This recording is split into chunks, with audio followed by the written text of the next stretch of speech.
How artificial intelligence is improving ERP systems, when ancient wisdom meets digital transformation, and Infor versus SAP.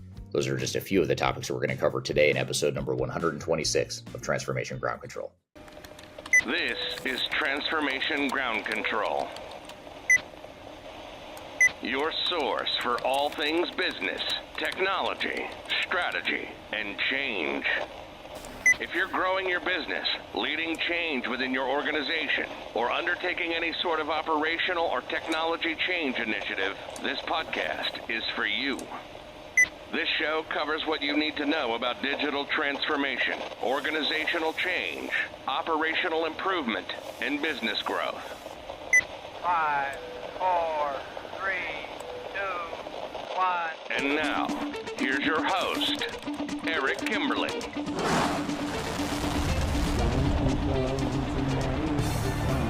Hello, welcome to Transformation Ground Control, episode number 126. This is the podcast that has everything to do with digital transformation, including the people, process, technology, and strategy aspects of transformation. My name is Eric Kimberling, your host here today, along with Kyler Cheatham. Kyler, welcome to the show. Thanks for having me, as always. Yeah, I'm glad to have you here. I'm the CEO and founder of Third Stage Consulting. You're with Third Stage Consulting as well, and we are an independent digital transformation consulting firm that helps clients throughout the world reach their third stage of digital transformation success. Thank you for being here today. You can find new episodes of this show every Wednesday on LinkedIn, YouTube, Facebook, and Twitter, as well as audio podcast platforms throughout the world. So be sure to check us out on Amazon, Apple, Google Podcasts, wherever you happen to listen to podcasts. So great show for you in store today.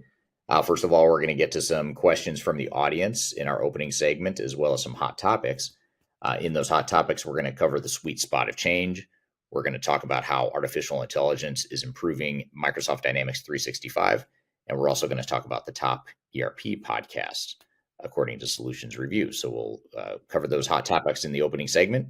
And then later in the show, we'll have our first guest, who is Judith O'Callaghan, who's going to be on the show talking about when ancient wisdom meets digital transformation. So we're going to chat with Judith, who is a digital transformation leader, but she's also an author, and she writes a lot about ancient wisdom in quotes from ancient times and ties it back to leadership, business transformation, and digital transformation. So that should be a great conversation. And then last but not least, later in the show, we are going to play and analyze a video clip from our YouTube channel about, or it's actually a comparison of Infor versus SAP. And it's a video that Kyler and I created that we'll play for you and chat with you about later in the show.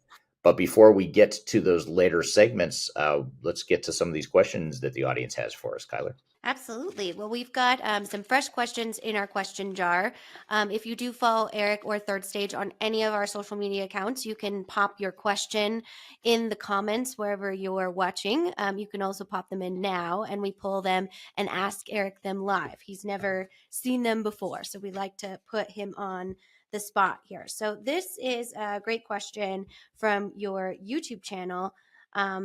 It says, Eric, I'm curious on your take on digital transformation with generative AI coming into the mix.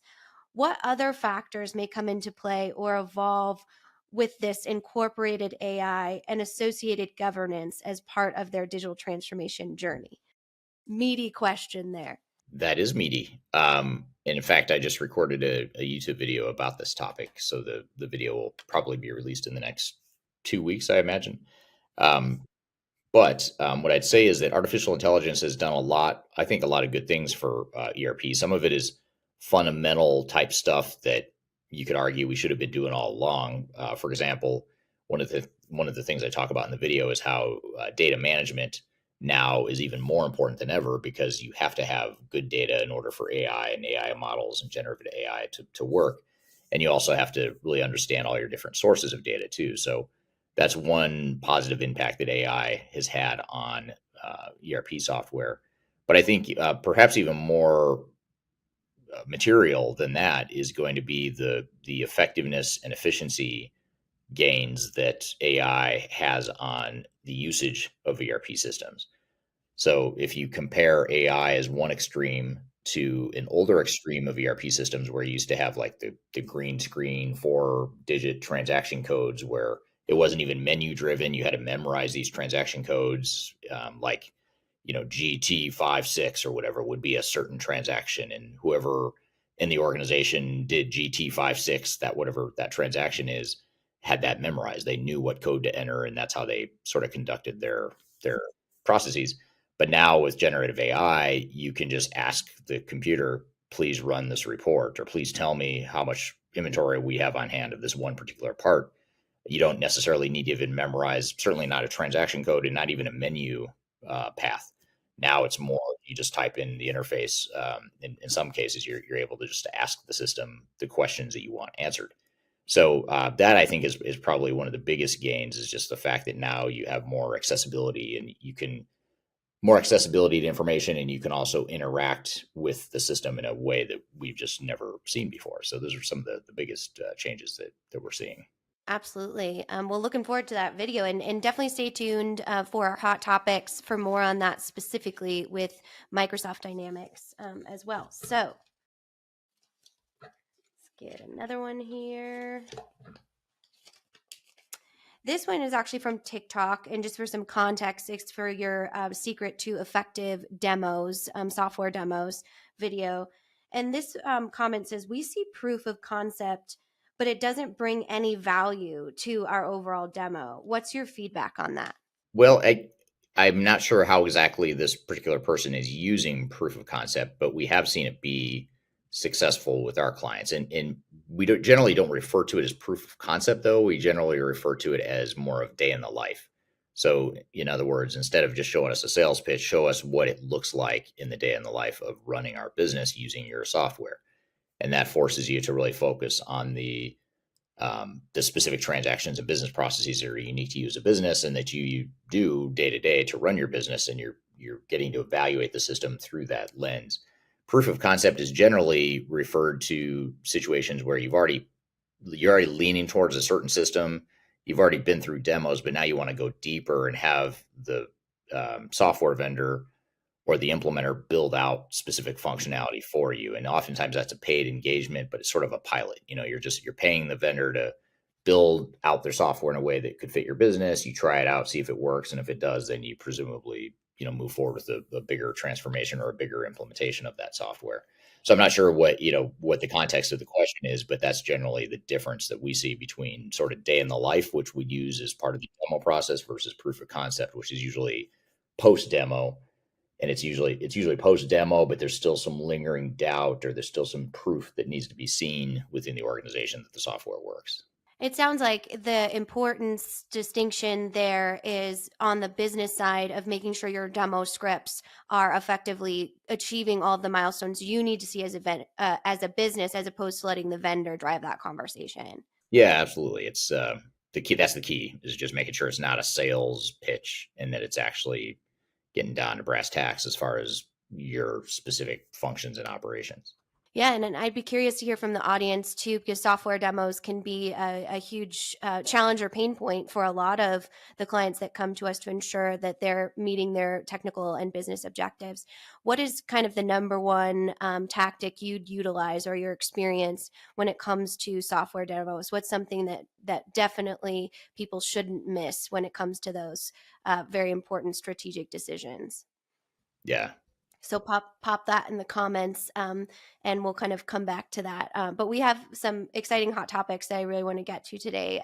So I know, Eric, we'll kind of cover that after we take a quick break. Yeah, absolutely. We're going to, after we take that break, we're going to get into a few hot topics. One is going to be the sweet spot of change. We're also going to talk about, speaking of AI, we're going to talk about how AI is improving D365, or can improve Microsoft D365, and by extension, also improve, I suppose, other ERP systems as well. And then we're also going to talk about the top ERP podcasts, according to Solutions Review. Spoiler alert, we might be on that list. I'm not sure. We'll find out. And then later in the show, we're going to have Judith O'Callaghan on, who's going to talk about when ancient wisdom meets digital transformation. And then last but not least, later in the show, Kyler and I will talk about Infor versus SAP. So be sure to stick around. We're going to take a quick break. You're listening to Transformation Ground Control. We'll be right back.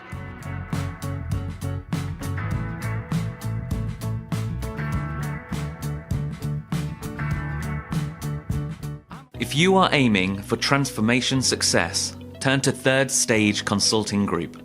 Third Stage's independent and technology agnostic consulting team helps clients define their digital strategies, define their roadmaps, and manage their transformations. With offices in the US, Europe, and Australia, our team helps the world's most forward-thinking organizations through their transformation pitfalls and risks. If you are embarking on a digital transformation or business change initiative, contact Third Stage Consulting to see how we can help you reach the third stage of transformation success. Learn more about us and download independent reports, videos, and other best practices at thirdstageconsulting.com.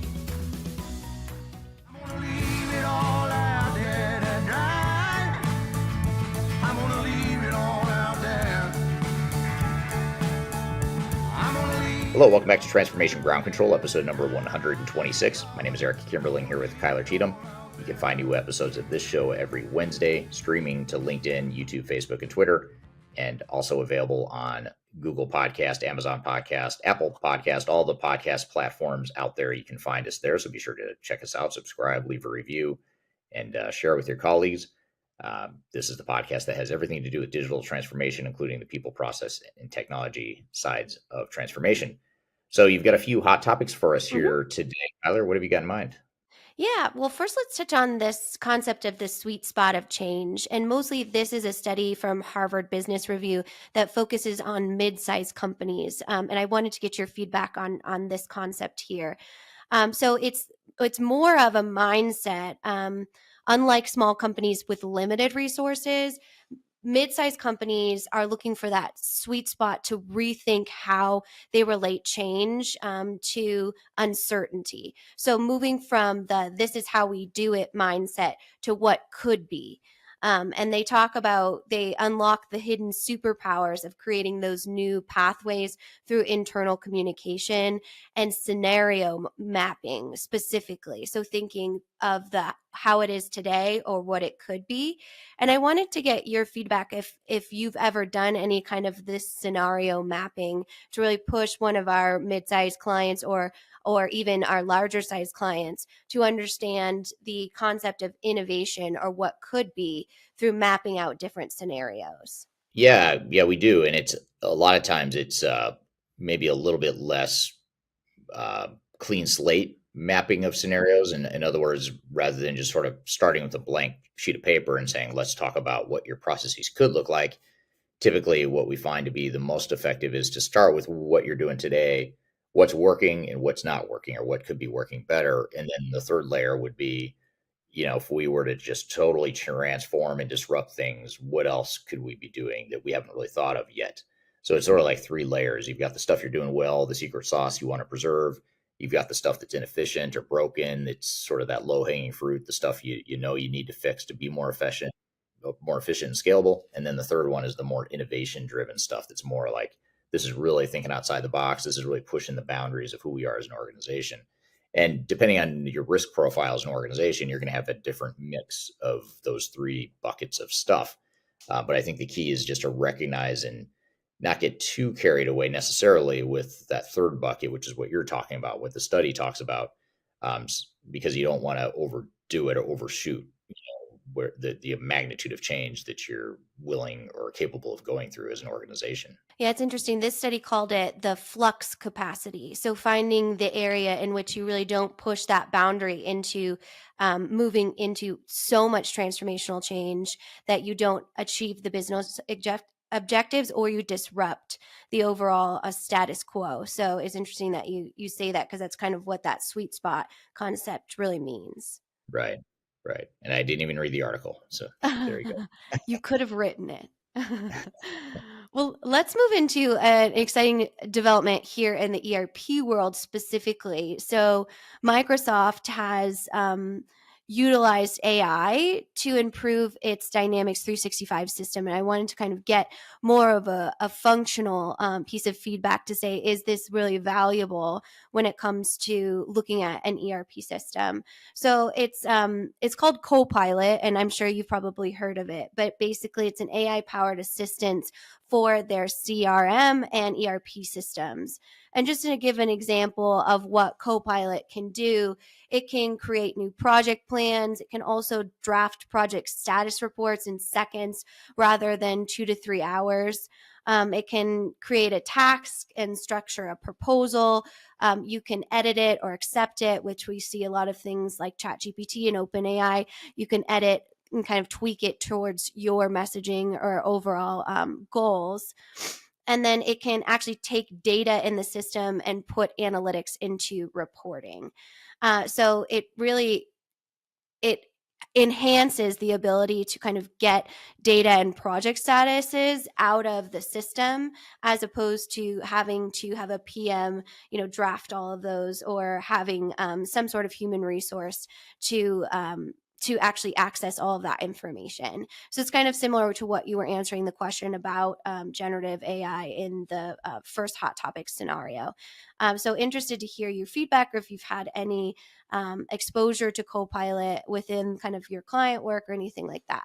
So I have not yet used Copilot myself. I've used other forms of generative AI like ChatGPT, of course, but not Copilot yet. Although I will say that as a consultant, a career consultant that remembers the days and weeks and months spent just in front of a computer creating pretty PowerPoint decks, I'm super excited to see what Copilot can do, because I think there's a lot of wasted time and value in the consulting world. I think first of all, it's grunt work, so it's not super fun for an entry level consultant necessarily. For some, I suppose it is fun, so don't take offense, please, if you are a young consultant that enjoys this stuff. But I did not enjoy being a PowerPoint jockey and just creating pretty pictures. Wasn't something that was fun for me, and I definitely don't think clients like paying for that. So I think Copilot has an opportunity to really streamline and focus the value of what consultants can do. And it's not just consultants, by the way. I think I'm just speaking from my own experience. I think organizations and users of Microsoft Office products, as well as Microsoft ERP and CRM, I think it's a great product to sort of tie it all together. And Microsoft's really proving too that they are sort of an impressive leader in this whole AI space, which is really fascinating to me, because they're such a well-established, big, mature company that usually those companies are the least likely to be the more innovative ones that are sort of embracing these new technologies. But such is the case with Microsoft. So I think it's really cool. I can't wait to use it, to be honest. I think it'll be a super cool addition to the Microsoft suite of products. And what are some important considerations when you are looking at D365 specifically for ERP or CRM to consider when looking at the addition, I should say, of something like Copilot or generative AI in the selection process? Well, I think it's like any sort of emerging technology or any sort of really cool bell and whistle that you might find from software, which is that it's great to see, it's great to know it exists, but the real question becomes, how are you going to use it, or will you use that within your organization? Is it realistic to use? If it's just a feature that it's cool, it's got some novelty to it, then it's probably not worth investing a ton of time, money in it. But if it's something that can totally transform your business and you actually have a clear vision for how it's going to be baked into your business processes going forward, then and only then should you be investing in those technologies. And I'm not saying this is the case for AI or any specific technology, but just in general, if you're looking at some sort of emerging technology or advanced technology, it's okay to say no to it, or to say, you know what, we're not really ready for that yet. Let's get some of the more basic fundamental stuff in place. Then, phase 2, phase 3, phase 4, or whatever of the transformation, we might get to that other stuff. That's okay too. Even though software vendors don't want to tell you that because they want you to buy more software, it is important to recognize that you can sort of pace yourself and get some quick wins first, and then move on to those more advanced technologies later. So just really depends on where you are in the maturity spectrum and your risk tolerance and all that good stuff. Absolutely. And turning to the audience, I'd be curious to hear from anyone in the comments here that has used Copilot and your experience around it. So if you can, just drop that wherever you're viewing, and we'll be able to get some good conversation going. But definitely an exciting new innovation within the industry. Yeah, for sure. So, yeah, speaking of the ERP industry, a congratulations is in place to you, Eric, and it's from Solutions Review and the top ERP podcast you should be listening to. So the number one featured on here is actually our Digital Stratosphere podcast, which has over 100 episodes and counting. And these are really bite-sized episodes. So our shorter form podcast. And if you haven't subscribed to that, you can find it anywhere you get your podcast. And then Ground Control is number 3 on the list here as well. So big congratulations to getting on that list. And just to clarify, we don't pay for any of those placements. That's completely organic of listening. So congratulations to you, and congratulations to our audience for making this such a popular podcast. And I'm curious, why do you think that this podcast has been so successful in the conversation overall in the industry? Eric, why did you feel like you wanted to start that? Sure. Well, first of all, I'll also say congratulations to you too, because you're in both podcasts as well. So, and I would love to say it's because you and I are such awesome podcast hosts. That's really, it's as simple as that. That's why we are number 1 and number 3 respectively on the podcast. But I don't know. I think it's because I think it's a lot like our YouTube channels and our other social media outlets. I think it's probably the same reasons why people like that stuff, is because we don't hold back. I think we discuss on this show and on Digital Stratosphere, the other podcast, our sister podcast, we discuss the things that people are thinking but are afraid to say out loud or can't say out loud because they work for a vendor, or that's just not the way the industry works, that sort of thing. And because we're independent, tech agnostic, I think we have the luxury of not being tethered to having to toe the company line, or having to stay aligned with certain marketing messages, or staying on brand or on point, or whatever you want to call it. We can just talk about what it takes to succeed in digital transformation and help the community figure that out, regardless of whether or not it's what people want us to say or what they want to hear or whatever. So I think that I don't want to call it the truth, but that the fact that we just state that we're honest about the good, the bad, I think that's what people really want and are looking for in the industry. Absolutely. Well, that is a huge accomplishment. So thank you to all of you out there that helped us make this popular and really bring that transparency into the industry conversation. So deeply appreciated.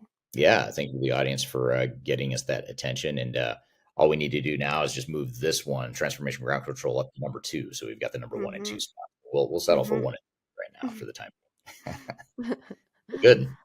Well, thank you for that update on the hot topics, and we're excited for our first guest, Judith O'Callaghan, who's going to be on the show talking about when ancient wisdom meets digital transformation. It may sound like an unconventional topic, because it is, partly, but it's actually an idea that was triggered by my connection to Judith on LinkedIn. Judith is someone that I've known for a long time. We've worked together. It's one common client in particular in Australia. So our Australia office is how I got to know her, was from our footprint there in Australia in the Asia Pacific region. And since we've connected a couple of years ago, she has started writing about ancient wisdom and quotes from ancient wisdom, and how it ties to leadership and change and transformation and all that stuff, business type stuff. So it's super interesting stuff that she posts. So I thought it'd be cool to have her on the show to talk about that and maybe unpack some of her quotes and bring some of this to life in a discussion here in the show. So we're going to have Judith on the show here in just a moment. And then later in the show, we're also going to play you a clip that you and I did, Kyler, on our YouTube channel, which is a comparison of Infor versus SAP. So we'll play you that clip and discuss that as well. So stick around. We'll be right back. You're listening to Transformation Ground Control. When I wake up, well, I know I'm gonna be the man who wakes up next to you. When I go out. Hi, this is Eric Kimberling with Third Stage Consulting and your host of Transformation Ground Control. I want to encourage you to read our Guide to Organizational Change Management. It's a free report or free guide that we published. It's one that I actually wrote that talks about best practices and lessons learned as it relates to change management. So as you know, on this podcast, we cover a lot of stuff related to the human sides of change, organizational change management, including training, communications, org design, all kinds of stuff as it relates to change management. So if you're trying to learn more about change management, or you're looking for more direction and ideas on how to get started on your change management strategy and your overall journey, be sure to check out this guide. You can read it by scanning the QR code on the screen in front of you, or in the links below for this particular podcast episode. You can find a link to take you to the page that will allow you to register to go ahead and download that and read it for free. So be sure to check it out. It's the Guide to Organizational Change Management, written by yours truly. Hope you enjoy it. Let me know what you think, and hope you enjoy the rest of this episode.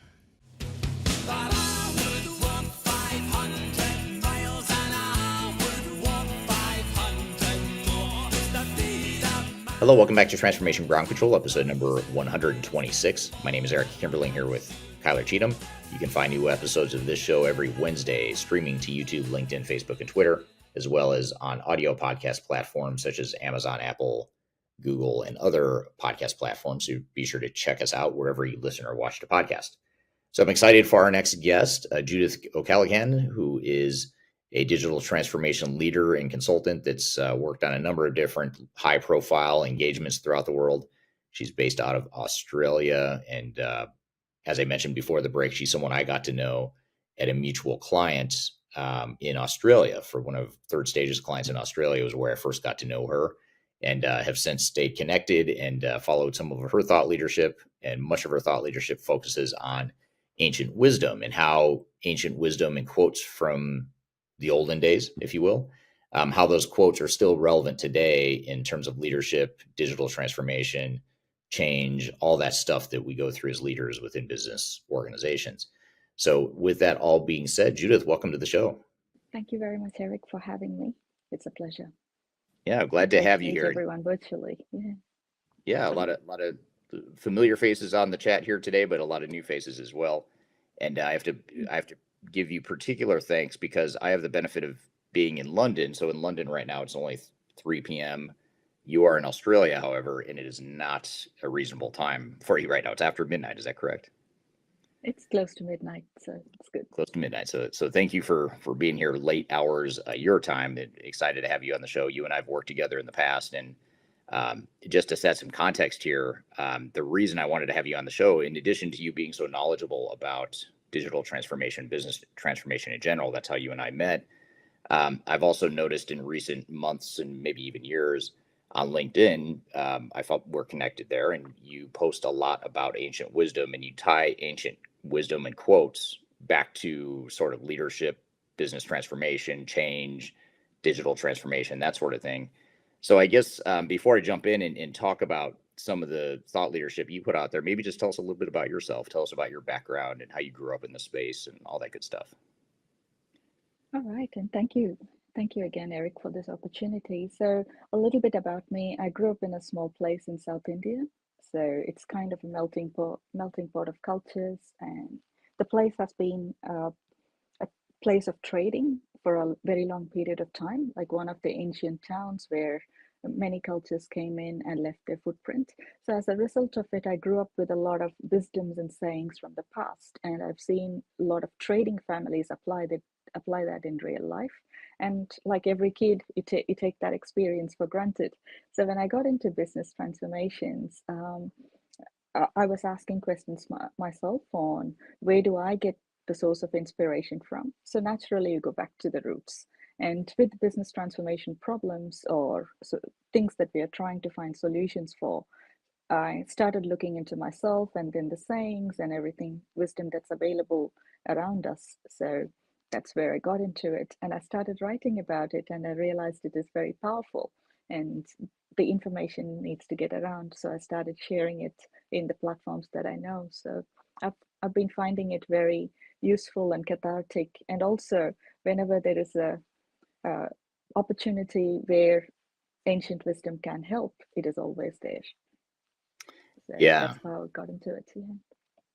well, it's fascinating too, because with what you do, it's a good reminder that while some things change a lot, technology and just the world in general is changing so rapidly.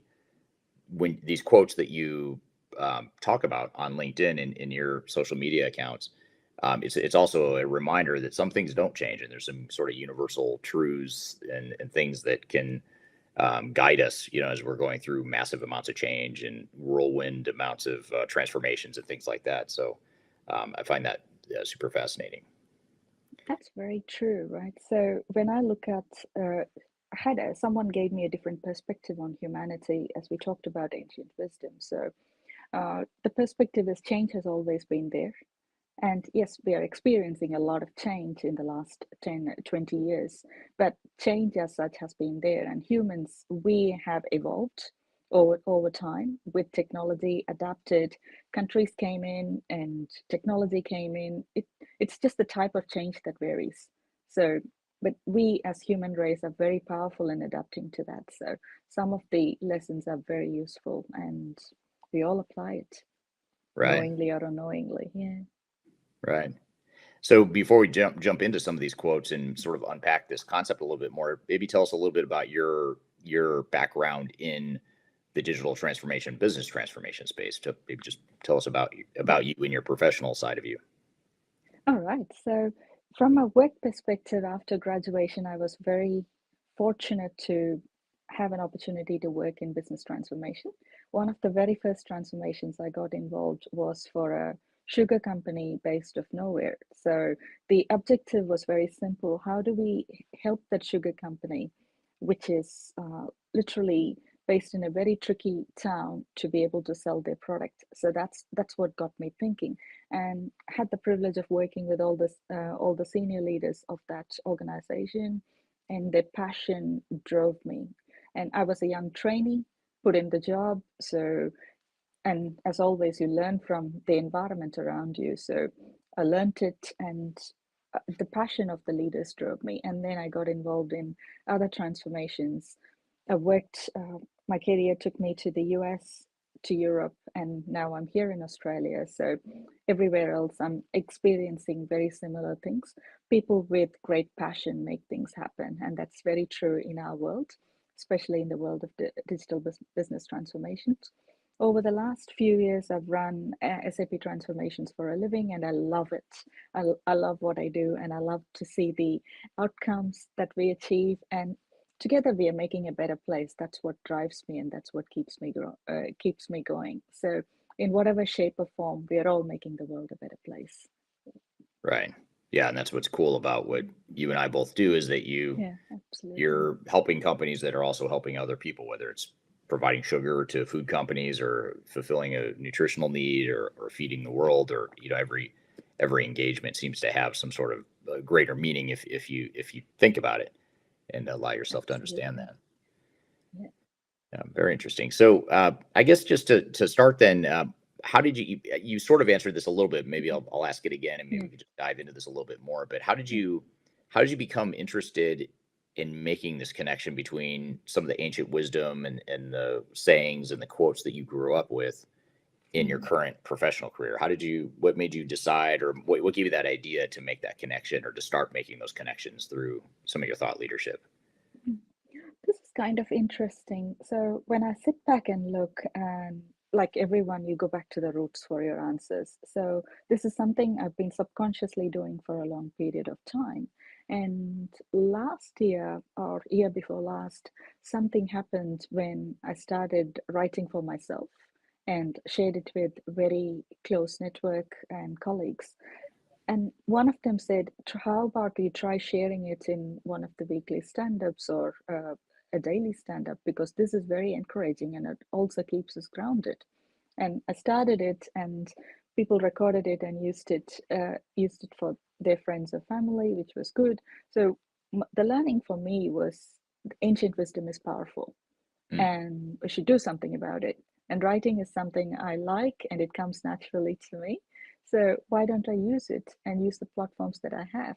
So I started doing it mainly for myself, just to keep me grounded and keep me focused, and also help me see the big picture in everything I do. And then I started putting that out, and yeah, now it's a sensation. So last year, I think by Christmas we had about 1 million views. So that's mm. when I was like, yeah, this is powerful. This is beyond me. I need to start sharing a bit more. So yeah, here is where we are in the journey. So we are looking. I've got a newsletter which I publish with OSTTA, so where we put in transformation related topics, and I also have the opportunity to share with you today. So thank you. Yeah. Yeah, absolutely. And I, I'm intrigued by these quotes because I think I was telling you before we started Mhm. the discussion here live that I have always seen your quotes because you're really good at putting graphics, in your posts. So you'll have a graphic with a quote, but then you have some text, and I don't always read the text the way I realized, how much value is in them. And so I went back in preparation for this discussion, and I started reading all the sort of the background and the not the analysis. That it's not an analysis, but it's some of the storytelling that you do behind some of the quotes, and it's really interesting. And I pulled some of my favorite ones, even though it's very difficult to do. I almost got lost in all of the all the content you put out there because you have so much of it on your LinkedIn page. So I picked some of my favorite ones, and I thought we could unpack them here in a minute and talk about what it means or how it ties to the world today or digital transformation, and some of the more interesting ones. And I'd be curious to hear what the audience thinks as well. So be sure to follow Judith if you don't on LinkedIn. Follow her on LinkedIn because you're I think you're probably the person that shows up the most at the top of my feed whenever I get on LinkedIn. Oh, thank you. When That's you're really posted, kind. So thank the you. algorithm seems to know that I like your stuff. Thank you. So what is it? So maybe before we dive into some of these examples of some of your ancient wisdom quotes and the thoughts behind it, why do you think that ancient wisdom can help us with modern digital and business transformations? So, my take on it is the answer lies in us for most of the circumstances that we do. So, we've been blessed with a lot of change that our ancestors have experienced in the past, and the wisdom is in us and around us, and that's what I genuinely believe in. So, when we look at digital transformation, so yes, it's a new thing. It's been around for the last, let's say, 20, 30 years, where it has accelerated. But change has been there for a very long time. And the concepts of change is very similar. People change, people adopt, and people make everything better. So that's what we are trying to do indirectly or directly in business transformations. If we remove all the nuts and bolts of it, and if we look at the high level, what are we trying to do? Make life simpler, easier, better, and serve our stakeholders better. So that's all it is. So my relationship to ancient wisdom and business transformation is that pick what's available for us, use the concepts that are available for us because they are tried and tested, and people have lived it to leave a legacy of that quotes or those experiences, and let's make use of them. So in any circumstance that we can. Right. Yeah, it's well said, and I totally agree with that way of thinking. I never would have thought to make that connection, but seeing you and hearing you make that connection makes total sense, and I think it's well said. Do you have a favorite? Like, see, you've spent a lot of time thinking about this stuff. You've published a lot. You've written a lot about a bunch of different quotes, just the ones I've seen, and I'm sure there's more that you haven't published yet or haven't put out there yet. Do you have one or two that sort of rise to the surface as one of your favorites? Yeah. So my grandparents used to tell me everything works out for good. So this happens all the time. Like if I go back with a broken heart or even a scratch on my finger or anything very simple to something very big, always the first answer that comes from grandparents is everything works out for good. And I just grew up with it, and now I got into positive intelligence, which is another thing that I'm interested in. And I'm learning a bit more about how life works and how our mind works.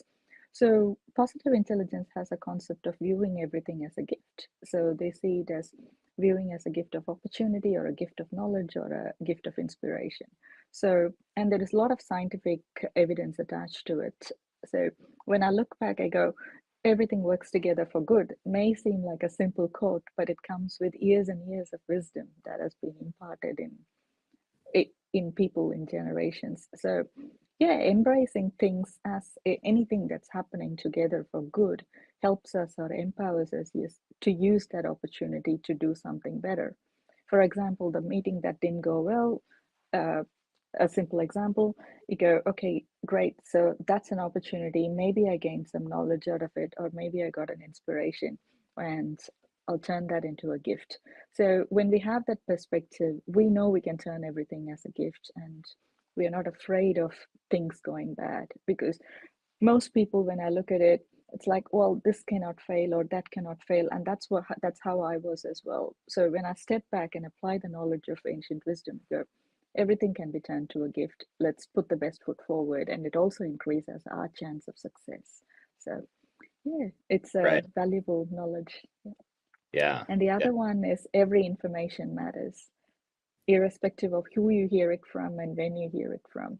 So my grandfather especially had a habit of receiving all information. So he ran a rubber plantation. So yeah, it's a big plantation. So every information, yes, does matter, whether it comes from any source. So he used to keep a book next to him and record everything, Hmm. literally anything and everything he hears. And I, I've been watching him, and I asked him, why do you do it? He goes, everything matters. You never know when things are useful.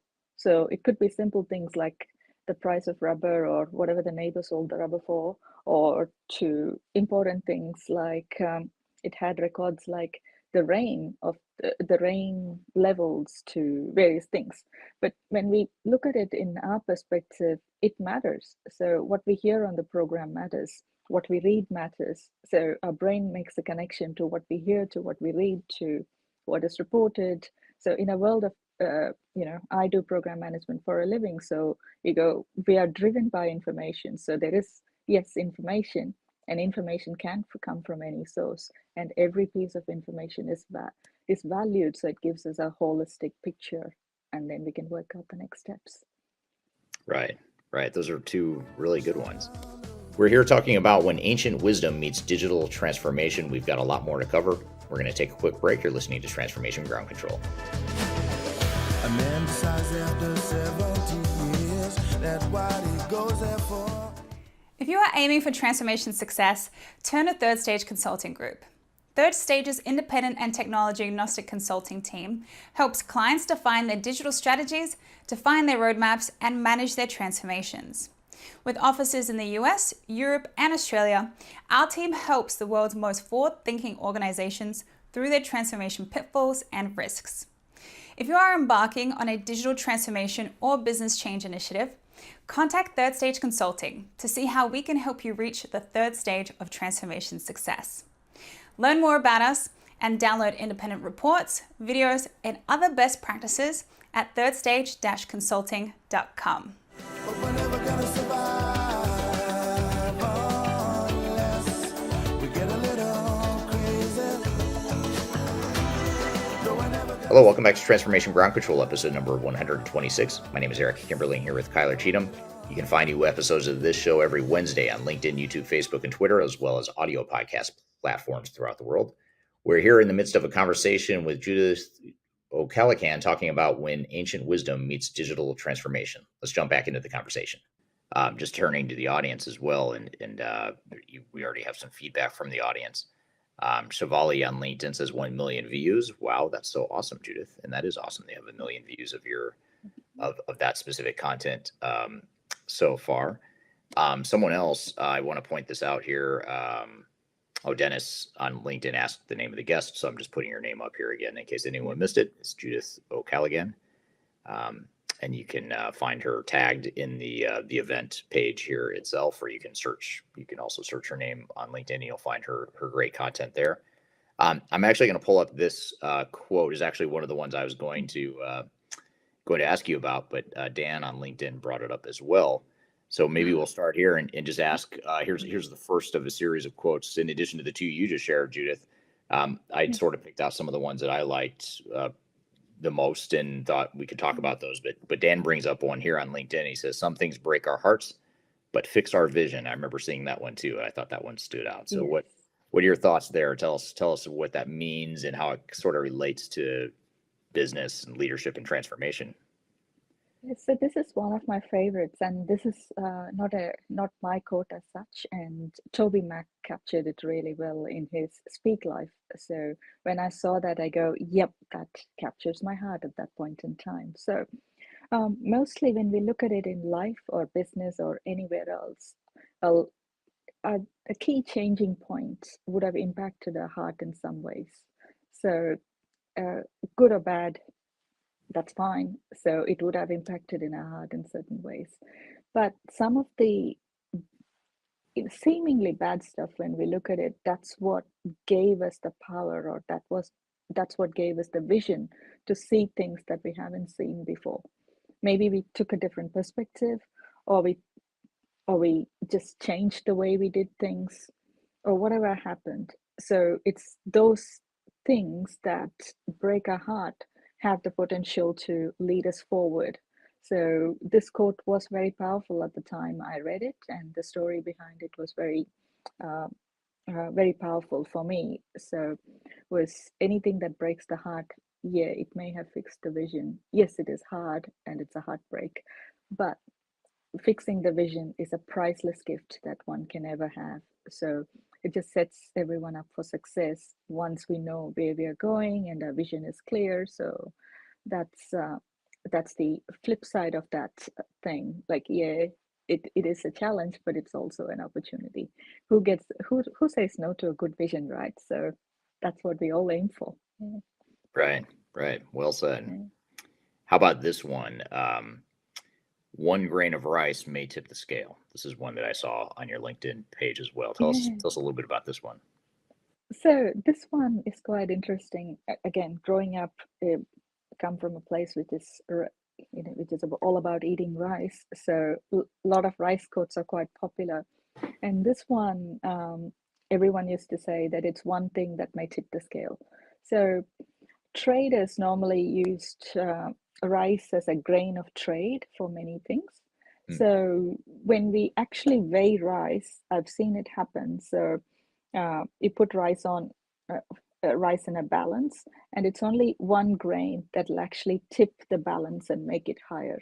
It's a physical quotation. So we may think a grain of rice doesn't have a lot of weight to it, but when we put it on a balance and see the practicalities of weighing a grain, yes, it does have a big play. So things that I heard about this while growing up, or how this saying is applied, is they always talk about it in context of relationships. So you keep investing on relationships, and it's only one thing that you do that'll make someone your best friend, or in terms of business, a lifetime partner. So you keep trading with the family or families. So most South Indian families have traded for a very long time. But when we go back in the history and look at it, it's one thing somebody did for someone would have tipped the scale, established a long-term relationship, and that continues for ages. So they may not be written contracts, but it's the contracts made from heart. So they're much stronger, so they continue. So I apply this in my world in different ways. So I continue investing on stakeholder relationships or vendor relationships or anything, and also being human and being available for people. So most of the relationships that I have developed over time in our industry is because of that genuine investment in time and people we care about, and also doing the right thing. And that's the grain of rice, or that's the currency of trade. Do the right thing, care for people, and always be there. You never know what tips the scale.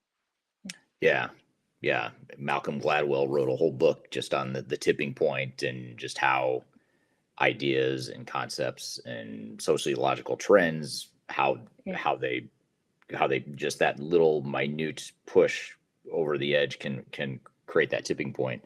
And I think a lot of times in digital transformations, business transformations, the same is true. You know, it's a lot of times the minute details, the one grain of rice, you know, sometimes it pushes it one direction or the other, you know, into success or Exactly. failure or somewhere in between. So I think Yeah. it's really, really good quote. One of the ones I really liked, and especially because you had a story, um, I believe it was, I believe you were talking a biblical quote from the Mm. Bible Okay. about David. If I'm Yes. remember correctly, I don't even Yeah. try to paraphrase Mm. it for you. I'll let you describe it rather than me trying to remember what you Yeah. said. Post, but recruiting from the pit. That wasn't the exact Yeah. quote, I don't think, but you talk about recruiting from the pit, and I love this quote because it's. I believe I never Yeah. frame it this way, but this is how I recruit for our team and how I built the Mhm. team third stage in many ways. But I'd love to hear, you know, kind of your thoughts behind this, the story behind it, and what this quote means. So yeah, this is a powerful thing, and I try to apply the knowledge of what I gathered here in different ways. So one of the things my grandfather used to say, or I used to sit with him as a child in the interviews or when he hires anyone. So it's always about, he talks about the challenges the person had. He never talked about the achievements or the laurels or anything that the person had. So I used to look at it like when I attended interviews, it was as an adult, it is about tell me the things that you have done and what can you do for us. So when people ask about what you've done in the past, it's pretty much asking what can you do for us. So it's the indirect reason behind the ask. So and then I compared my grandfather's strategies. Why is he always talking about the failures? He all asks about the heartbreak and betrayals and all the other things that people don't necessarily ask about in the interviews. You try and keep it positive.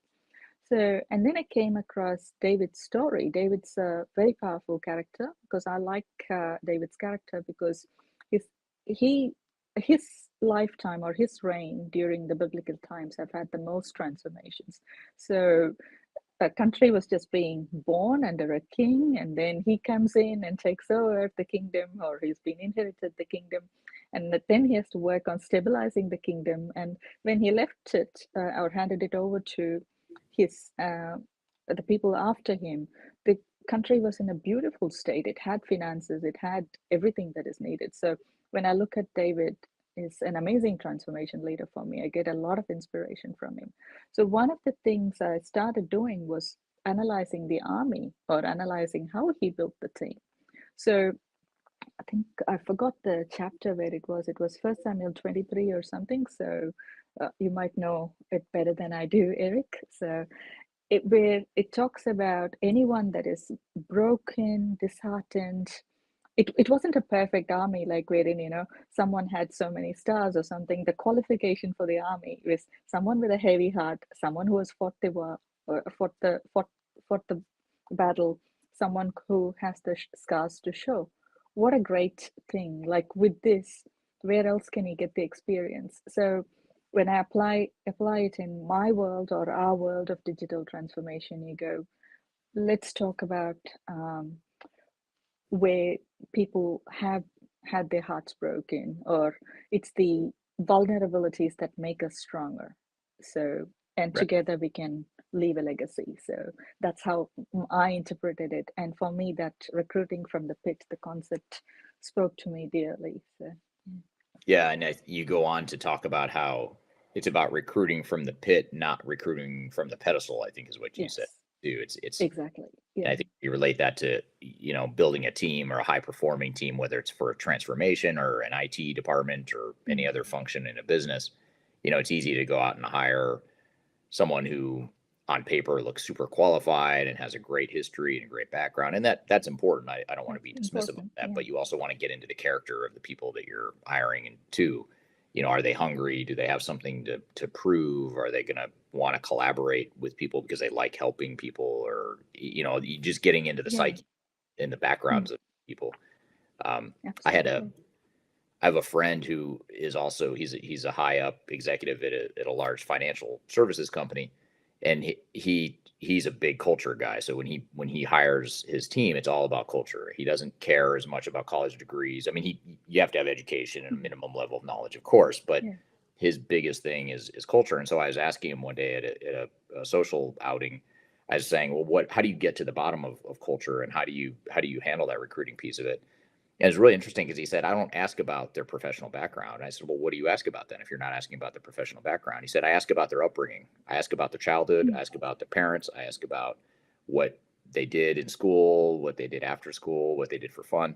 And he said, it just tells you so much about the person and who they are and what makes them tick and what motivates them and all that sort of stuff. And it also gives you a good indication of whether or not they're a good cultural fit. So I that's sort of what came back to me when I read your story in your post about recruiting Yeah. for the fit, because it's sort of like you're not necessarily it's different. It's quite different from or it might be easy to misinterpret that to think, well, are you Yes. scraping the bottom of the barrel? Is that what you mean? And it's not lesser No, it's qualified not. people. Yeah. It's you're recruiting people that are have aspirations, and they they have a lot of Yeah. character is my interpretation of that quote. Yeah. Exactly. And Yeah. you're looking for someone who'll be there for the other person when it matters most. That's what it's all about, right? Right. We're here talking about when ancient wisdom meets digital transformation. We've got a lot more to cover. We're going to take a quick break. You're listening to Transformation Ground Control.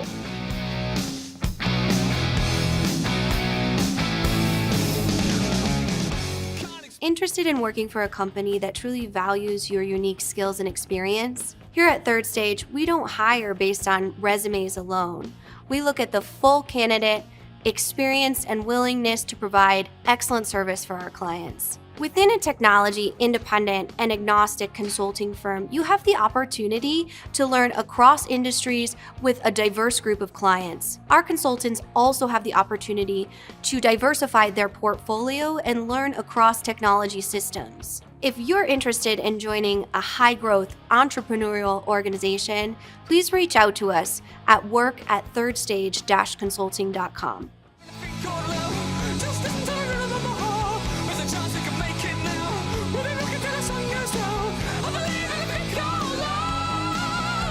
Hello, welcome back to Transformation Ground Control, episode number 126. My name is Eric Kimberling here with Kyler Cheatham. You can find new episodes of this show every Wednesday on LinkedIn, YouTube, Facebook, and Twitter, as well as audio podcast platforms throughout the world. We're here in the midst of a conversation with Judith O'Callaghan talking about when ancient wisdom meets digital transformation. Let's jump back into the conversation. Yeah, and here's an interesting follow-up here from Laik on LinkedIn, who says there's always ease and success after failure. So that's very true. Yeah, absolutely. So it's the failure which becomes the foundation for success, right? So yeah, we can all talk about our success, but we don't necessarily talk about our failures. So yeah, it's not always as fun or as comfortable to talk about failure as it is to talk about success, but there's arguably a lot more lessons from those failures than there are from the successes, I would say. How about this one? Here's another one that stood out to me, which is a rock gives way to the tree root, while it does not budge for an axe. I thought that was really interesting. Yes. So yeah, first time I was told, I heard this, I think I was 8 years old. So I was trying to have a very hard time negotiating something, and with your parents. This was and this was from my mom or dad at that time, and said, well, look at the tree root, it always wins over the rock. And that saying was interpreted in different ways.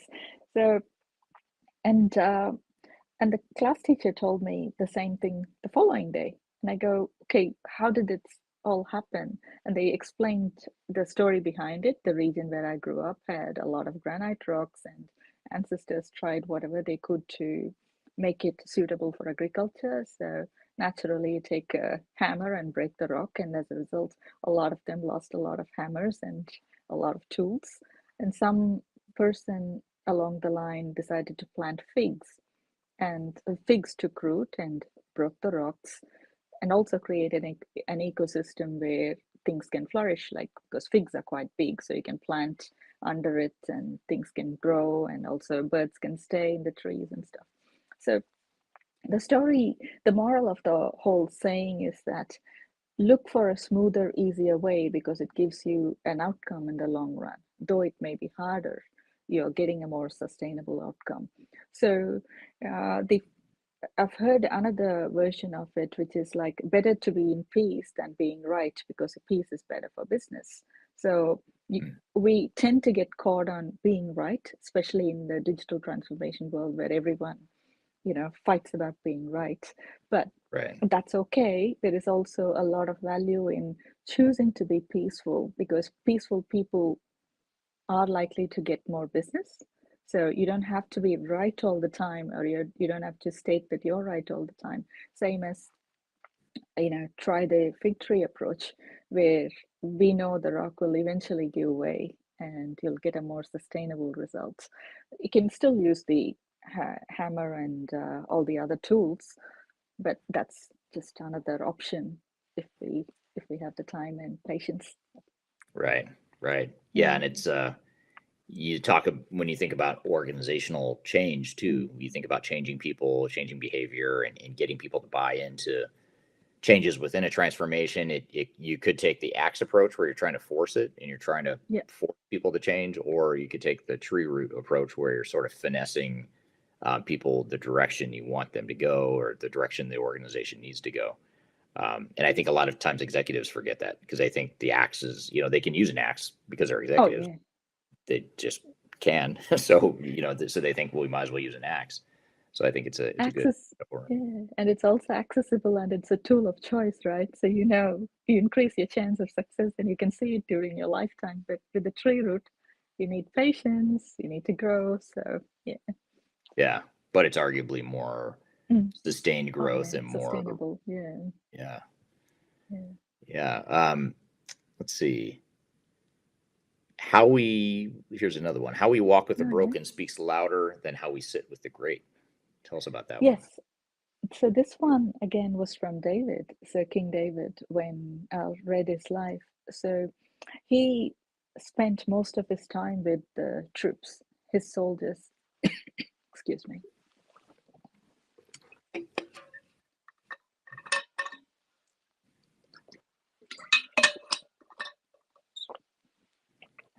So his team was interesting. So as a result, he had to spend a lot of time with his troops, developing them, growing them, and all that good things that we normally do as leaders. What amazed me was that he could have flipped and spent a lot more time with other kings or other nations, but then he chose to develop the team, and he did it with most genuine ways of working. So this helped him develop a better nation. So when we translate it now, it is the broken who actually need the attention, whoever it is, and how we navigate that situation makes us who we are, and we make us we we grow in that process, and we are better people as a result of how we sit with the broken. And you can always sit with the great, and then it's very easy to go to the pub or a nice restaurant to have dinner, and it's really hard to be with a colleague who has just been through a failure or something. So but thinking about weighing up who needs us most, it's the other one. Right. I'm just going Yeah. off camera to get some water, sorry. Yeah. Yeah. No problem. I'll turn to the audience here while you're doing that. Yeah, that's it. Those are great points there. And here's a really interesting comment from Kyler on LinkedIn. And Kyler says, I asked ChatGPT for the best quote around business transformation. And the response she got was, the greatest danger in times of turbulence is not the turbulence itself, but to act with yesterday's logic. That was from Peter Drucker. So I guess you could call it relatively ancient, but not ancient in the way Judith is describing some of the quotes that she's been using here. But Peter Drucker is from the last few decades, has been putting out a lot of great thought leadership and management guru type of stuff.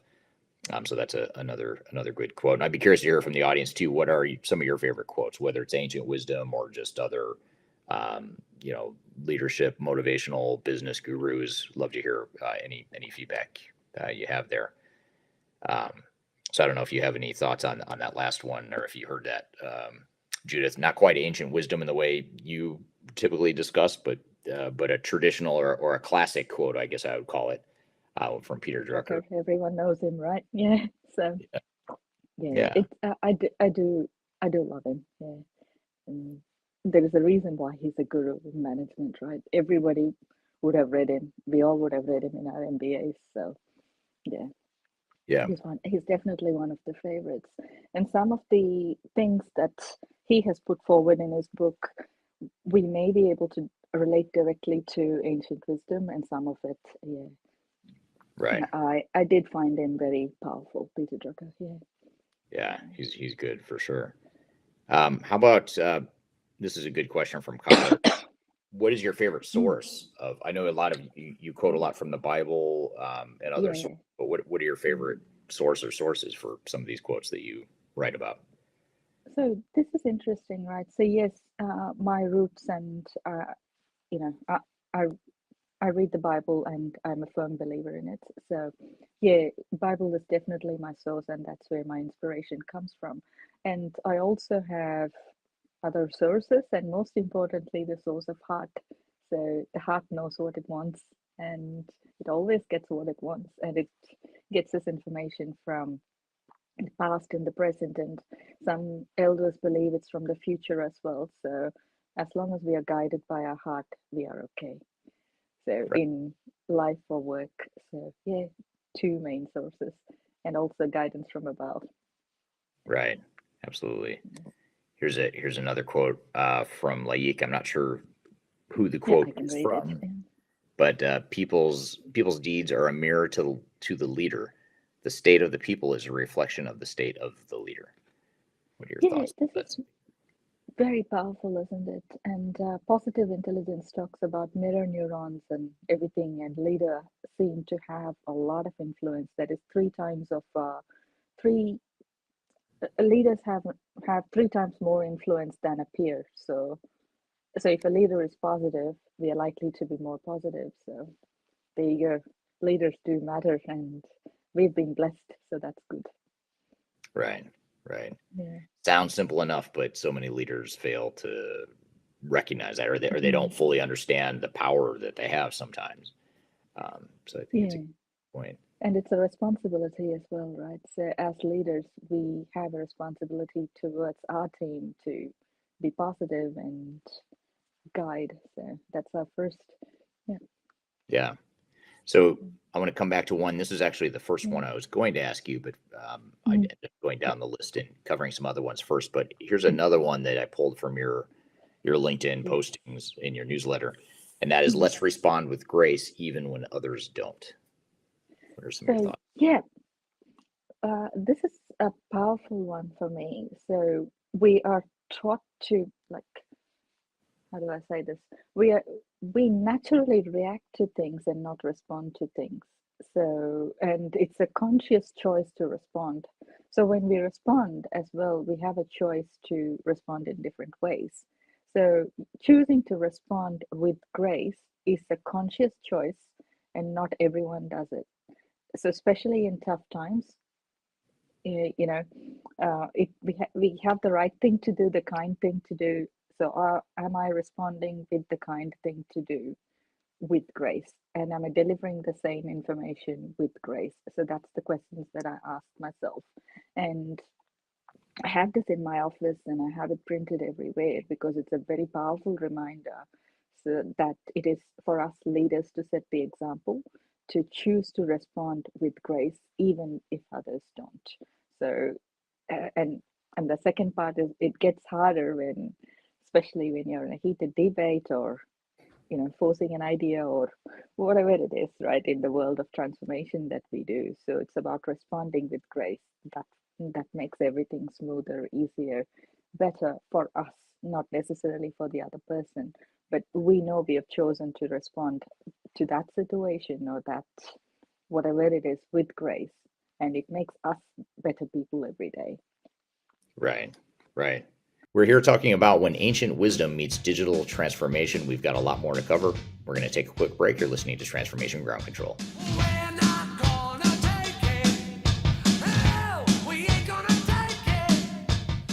If you are involved in any sort of digital transformation or business change initiative, you will want to download the 2021 Digital Transformation Report.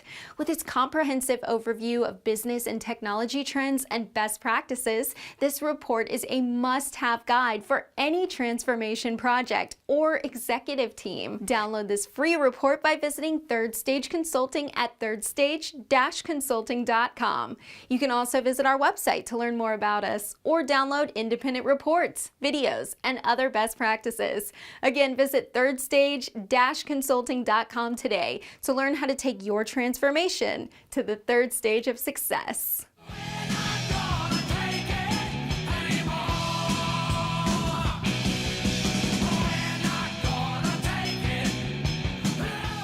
Hello, welcome back to Transformation Ground Control, episode number 126. My name is Eric Kimberly, here with Kyler Cheatham.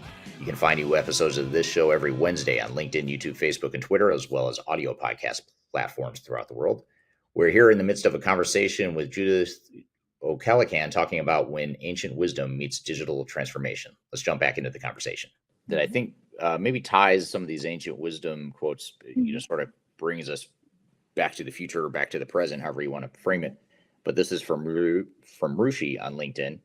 Rushi says, what according to you, is the relevance of a newly thrown around term called MTP, Massive Transformative Purpose? I have not heard this acronym, so I'm not familiar with it. I don't know if you've heard it or if you Yeah, have any interpretation of this phrase. this is a very new concept to me as well. So, uh, you know, all I have is a very big, very simple Google knowledge. We Right. do have a purpose everyone is driven to. So, my take on it is everyone needs a tribe and a purpose. So, this is a blessing that's normally given to someone who hits puberty. So, may you find your tribe, may you find your purpose. So, it comes down to those two things. And yes, purpose is a big thing. So, yeah. Yeah. And I'm sorry, I'm not very familiar with the whole concepts or the depths of it. So, Yeah, it just sounds like something, even though it's a newer buzzword, it sounds like something yeah. with that focus on purpose. It sounds like something that, you might see or relate Mm, to some of these ancient quotes and ancient wisdom that you write about. yeah. Yeah, very interesting. Um, so what other so those are sort of the Mhm, 5 or 7 quotes that I had pulled out from your LinkedIn page. Are there other ones mhm, that you think are really worthy of keeping at the forefront of our minds when it comes to leading a transformation or being part of a transformation? Do any others mhm. sort of bubble to the surface as ones that you think we should talk about? So I like the character Abigail, who is the kind of the second line leader during King David's times. She's what she is his wife and also played a very big part in the leadership. So what I really like about that style of leadership is it was always working around the constraints. So uh, working around the constraints is more powerful than working through the constraints when we translate it that way. And it's translated from my native language, but not necessarily. I'm not using a word by word translation, but the summary is, yeah, working around the constraints is always better because constraints are going to be there in some shapes or forms and all of that, and we may not be able to remove all the constraints. So there are things that could be non-negotiables that we may not be able to remove. So adopting a mindset of what constraints that we can work around enables us to get things smoother and easier and better. And also, bigger is not necessarily better. So Mm, being purpose built is gets you far better, far far further than anything that you can think of. And my favorite one is we go further by walking together. mm, And our strength lies in our differences and not in our similarities. So this is an ancient Indian quote, and it's two phases. Our strength lies in our differences and not in our similarities. And it's elders who know the way, and the youth can walk faster. mm. Yeah, that's interesting. And so many of these quotes that you've talked about are things that can be related to any sort of project team building and leadership and digital transformation, business transformation, and all that good stuff. Certainly, change management. I feel like a lot of the quotes we've been talking about are relative to how you lead change and how you manage change and how you collaborate as a team. And really, that's what these business and digital transformations are all about. So it's very interesting. So, are there any upcoming quotes that you are about to post on LinkedIn or write about that you could share with us, or ones that you haven't published yet? I'm just curious if you have kind of a queue or a backlog of Yeah. quotes that you want to write about. So most of my writing is done well in advance, in the sense, I should say almost a year in advance at the moment. So, and that's how far we go. My next one that I'm looking to publish is on the elders know the way, the youth can walk fast. So it's about a story on what we can do by taking time to understand the way, and then it enables us to walk faster. So Uh, so that's something that I'm looking to publish. I'm shaping that up at the moment. So Interesting. it's Yeah, it's about a conscious pause to understand the way so we can walk faster. Interesting. Well, Yeah. you know, speaking of elders, I don't know if this helps you Mm, in your writing or not, but I feel like it relates to this discussion. But it just coincidentally, before we started this discussion, I was going back through. I read all the comments mm. I get on LinkedIn and also on YouTube. And on one of my YouTube videos that I just published yesterday, it's gone somewhat viral. And I was reading the Oh, comments nice. on there. And one of the comments, yeah, I was talking about why digital transformations are failing at an Mm, increasing rate. That's what the premise of the video is. And one of the comments here, unrelated to this live discussion, but I feel mm, like it is related. But they didn't post it in this discussion. mm. But they said this is from someone named Seth on YouTube, and Seth said the Boomer generation is retiring en masse and not passing on their expertise through digital transformations. Gen X and millennials need to do a better job capturing this expertise before it's too late. So That's again, very totally true. unrelated to this conversation, Yeah, directly unrelated, but it's very related. I mean, that's it's very true, right? talking about the Yeah. We definitely have a huge population who's retiring in the next X number of years, and we need to invest time and energy to capture their knowledge because once they retire, we are starting from the scratch. That knowledge would leave us. So, yeah, elders definitely know the way. So, right, yeah, we right. take time to capture them. Yeah, Yeah, and and the other, you yeah, forget that sometimes because technology. Sometimes you think mm, technology is a young man or woman's game, yeah, and older people don't know as much about technology, or that's sort of a stereotype, an yeah, inaccurate stereotype. But I think a lot of times we forget, to your point, that the elders have this wisdom, that yeah, years and years of experience, decades of experience. That how can we leverage some of that? And that's exactly why we're chatting about it here today. absolutely, yeah. And the other one is always we look to leave a legacy. So everyone, whether we choose or not, we leave a legacy and let it be a good one. So Right, we have the choice and we can make it powerful and right, rewrite our story. Yeah. right. So I guess just to sort of wrap this all together, in sort of thinking about how we move forward with our change initiatives, our business transformations, our digital transformations, whatever role we might have on those.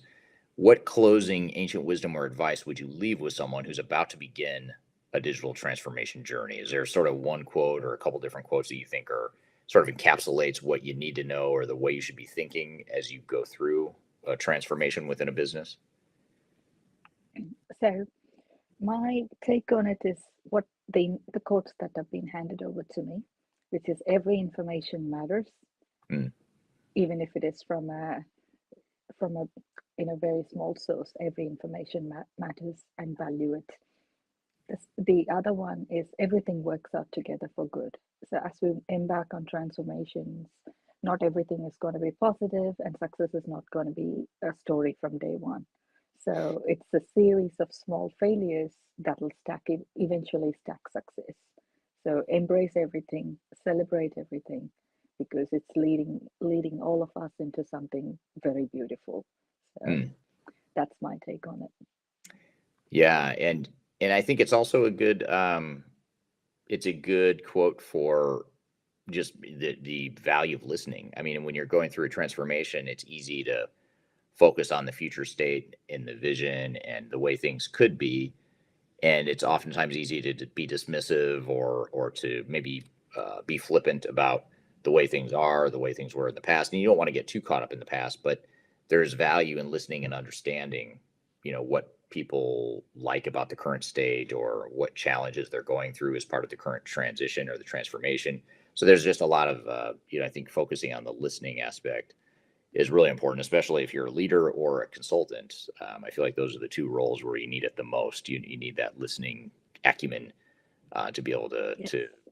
do what your grandfather did or told you to do, which Yeah. is to listen. Listen there and to say the quote one more time. Every information is Every information matters. Yeah. every information matters. Yeah, it's a great point. Every information. Yeah, so that's a good one. So what are your plans for these quotes? Do you plan to consolidate all this into a book, or do you, obviously you're going to continue, it seems like you're going to continue writing these newsletters and that sort of thing, but what is your future in terms of Yeah. taking these quotes and these lessons? So definitely continue writing, and the book is coming along, and I'm hoping it'll be ready by end of the year. So it is definitely Nice. on this topic and how we can embrace it. And the other one is we are looking at a podcast. So I'm sure Eric, you and I will have more conversations there. So good things coming our way. Yeah. That's great. That's very cool. It's cool how you've carved out this niche, sort of a very unique niche in a ever changing technological landscape. It's really cool to see what you're doing here. So what are the best ways for people to follow you? Is it LinkedIn? Are there other ways for people to get a hold of you? How can we connect with you? So LinkedIn is my favorite social media of choice at the moment. So I post mostly there.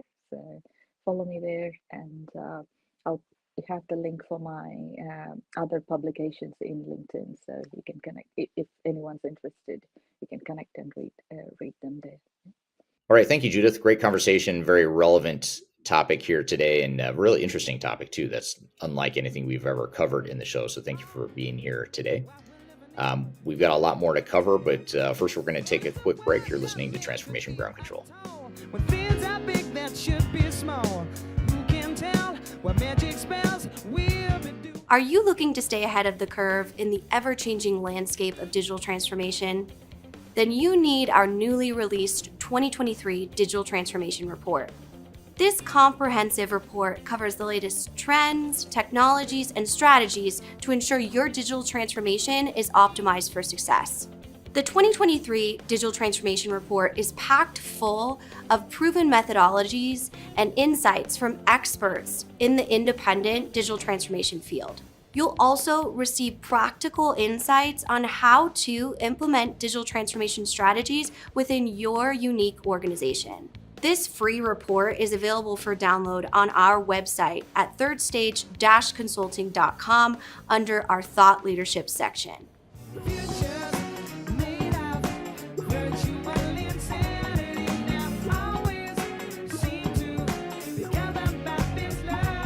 Hello, welcome back to Transformation Ground Control, episode number 126. My name is Eric Kimberling here with Kyler Cheatham, and we just had Judith O'Callaghan on the show talking about when ancient wisdom meets digital transformation. What were some of your thoughts and takeaways from that conversation, Kyler?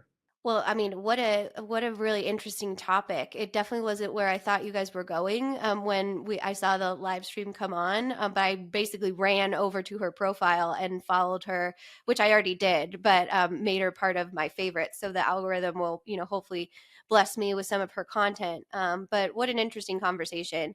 I love the ability to kind of break down that ancient wisdom into more of a technical aspect.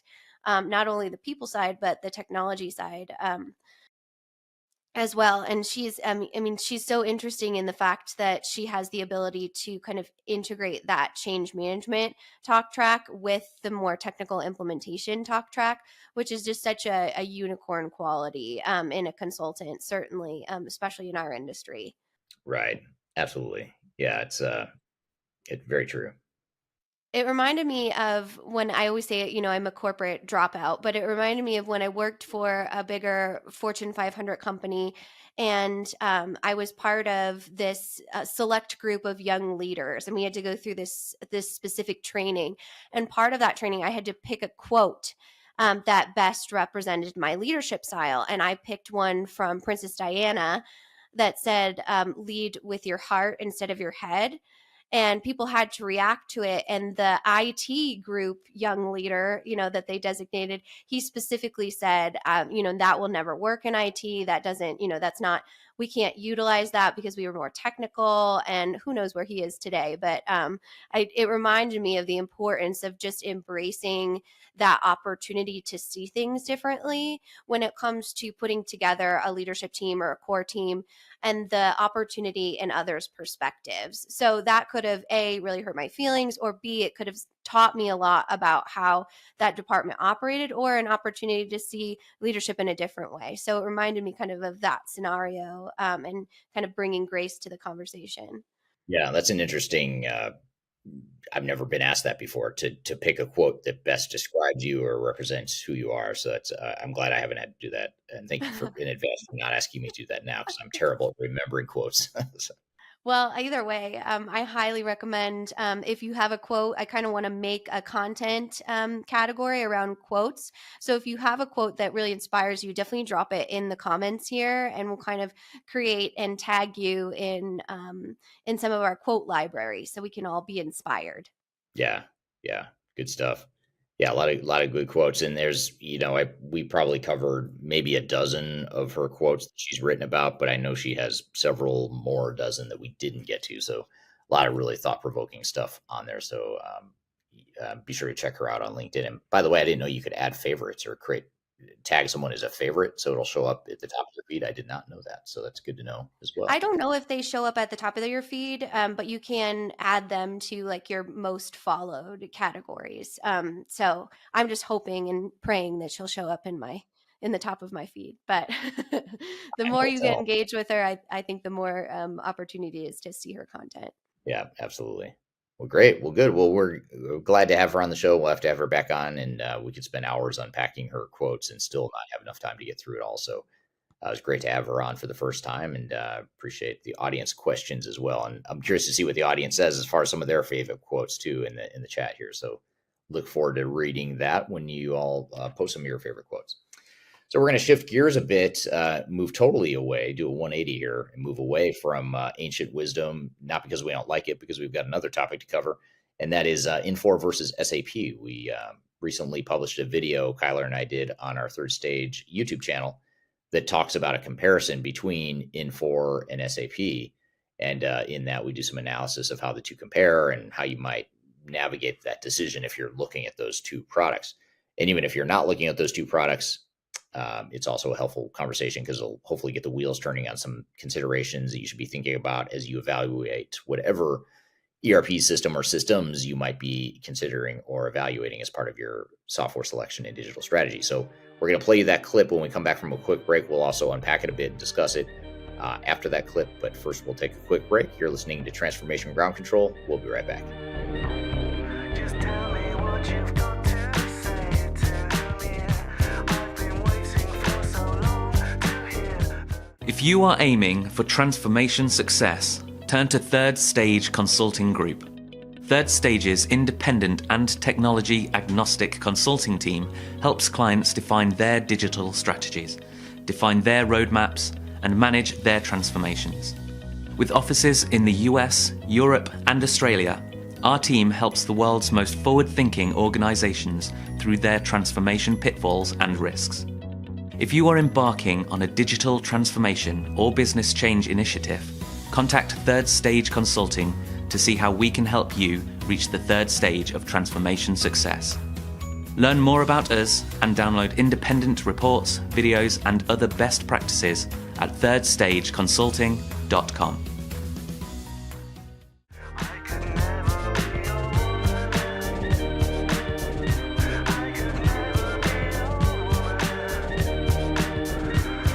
Hello, welcome back to Transformation Ground Control, episode number 126. My name is Eric Kimberling here with Kyler Cheatham. You can find new episodes of this show every Wednesday on YouTube, LinkedIn, Facebook, Twitter, as well as audio podcast platforms throughout the world. So be sure to check us out there. So Kyler and I recently created a video called Infor versus SAP, and we thought we'd play you a clip here of that video here today and have a chat about it afterwards. And this is very helpful, certainly if you're considering either or both of these systems, Infor and or SAP. But even if you're not, it's also a good conversation to really get the wheels turning in terms of what it is you should be thinking about or considering as you evaluate potential ERP systems for your digital transformation. So with that all being said, let's go ahead and roll the clip, and then we'll come back and discuss it some more. In today's video, we're going to cover reviews of two of the titans in the industry, SAP S/4HANA versus Infor Cloud Suite. Our CEO and founder, Eric Kimberling, will actually go into detailed reviews of each system, and will summarize with some considerations around which system might be best for you and your business. So with that, let's jump into it. Now, when we're working with our clients, especially in the manufacturing and distribution space, those tend to be the types of organizations that are most likely to gravitate toward Infor Cloud Suite. So companies, for example, that are food and beverage or aerospace and defense or industrial manufacturing, those types of organizations tend to find the most value in the Infor Cloud Suite product. And much of the capability that has been built over the years within the product is designed for these industry verticals. In addition to manufacturing and distribution, we also see a lot of organizations in retail and consumer goods. That's another area, whether it's fashion, apparel, retail, other sorts of consumer goods. Those are all types of organizations that we see a lot of organizations leverage Infor Cloud Suite for, and those tend to be the types of organizations that find a good fit with the Cloud Suite product.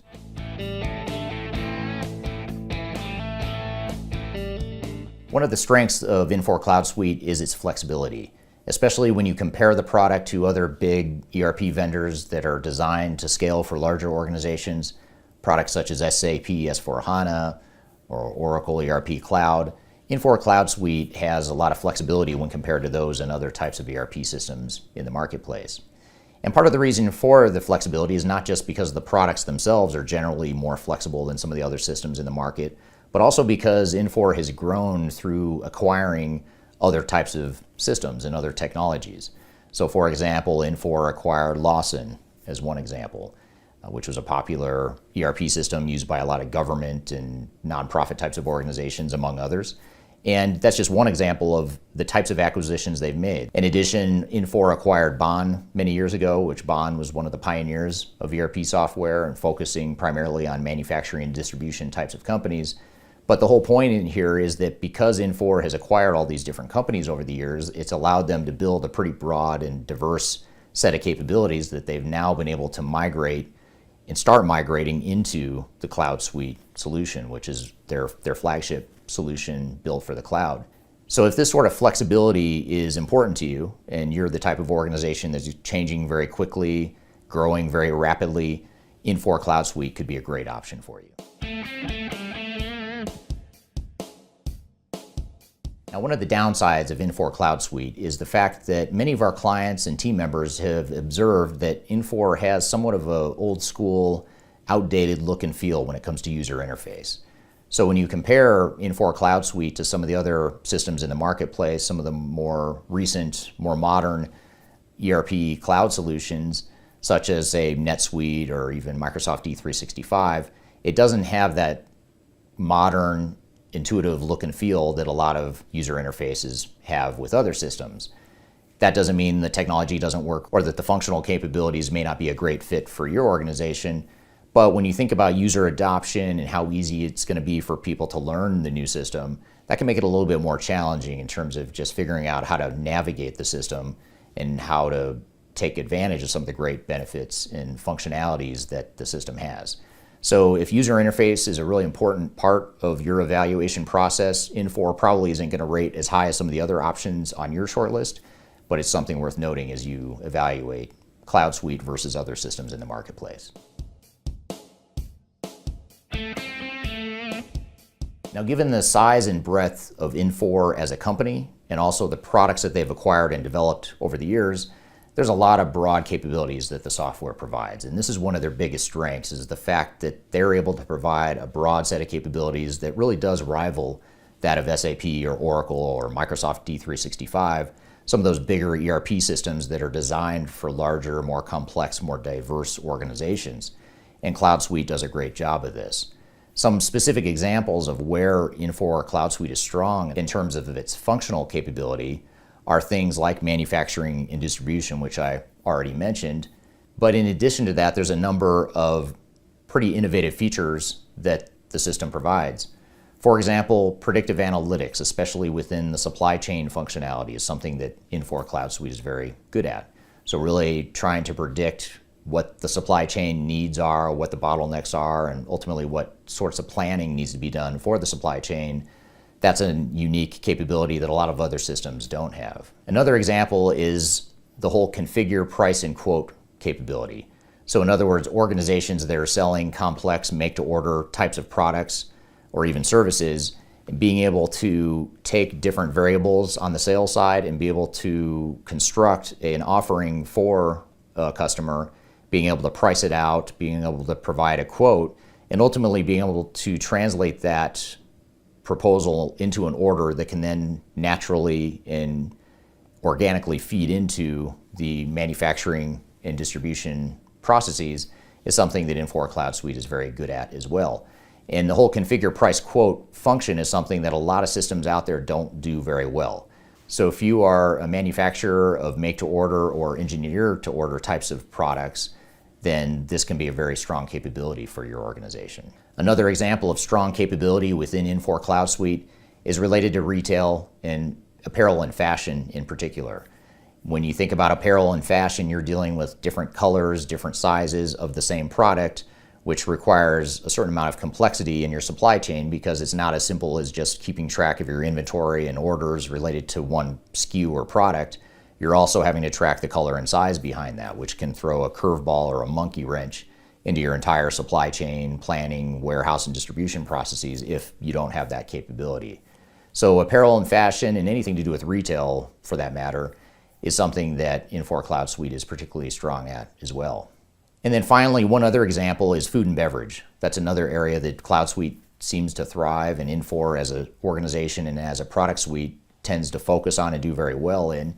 And again, food and beverage is a unique type of industry. There's process-based manufacturing where you're dealing with not necessarily discrete units of measure. You're dealing with volumes. So you're dealing with a number of ounces, or you're converting ounces into specific discrete units of measure. That whole process can get very kludgy and very difficult if you don't have the right capabilities. So this is another area that Infor Cloud Suite tends to thrive. So these are just a few examples of the many strengths that the product has, and these are some of the differentiators that we find when we're helping clients through their evaluation processes of Infor Cloud Suite relative to other products in the market.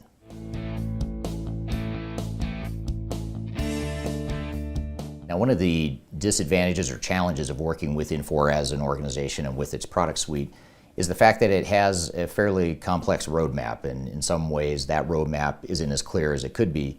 And part of the reason for that is because they do have so many different products. They've acquired a bunch of different products over the years, and they have large install bases in a lot of these different products, which is a strength, and that's a good thing. But when it comes to what is the future of Cloud Suite, which Cloud Suite is sort of that flagship product that they're focusing a lot of R&D dollars in, what does that mean in terms of, for example, Infor Sightline or Lawson that we talked about earlier, or Infor M3?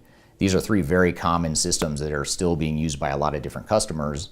And in fact, Infor is still selling those products to customers either as part of an overall Cloud Suite offering or independently of the flagship Cloud Suite solution. So when looking at what direction you want to go or what systems you want to evaluate within the Infor suite, it's really important to recognize and understand what exactly is it that you're being sold and demoed, and what exactly is it that you'd be contracting. Are you buying the most modern system that's available? Are you buying a legacy product that may go away someday? What exactly is that roadmap? And so those are some of the questions that need to be answered, and Infor is slowly starting to do a better job of articulating that roadmap. But it's something that you want to make sure you understand and navigate, because it's usually not as simple as just going out and buying Cloud Suite as of right now. Oftentimes you're buying Cloud Suite along with pieces or capabilities of other systems that have not yet been migrated to the flagship solution. So these are just some things to keep in mind as you evaluate Infor compared to other systems in the market. We are here playing you a clip of our analysis of Infor versus SAP. We've got a lot more to cover, but first we're going to take a quick break. You're listening to Transformation Ground Control. We'll be right back.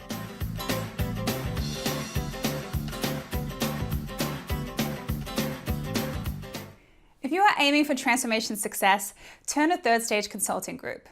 Third Stage's independent and technology agnostic consulting team helps clients define their digital strategies, define their roadmaps, and manage their transformations. With offices in the US, Europe, and Australia, our team helps the world's most forward-thinking organizations through their transformation pitfalls and risks. If you are embarking on a digital transformation or business change initiative, contact Third Stage Consulting to see how we can help you reach the third stage of transformation success. Learn more about us and download independent reports, videos, and other best practices at thirdstage-consulting.com.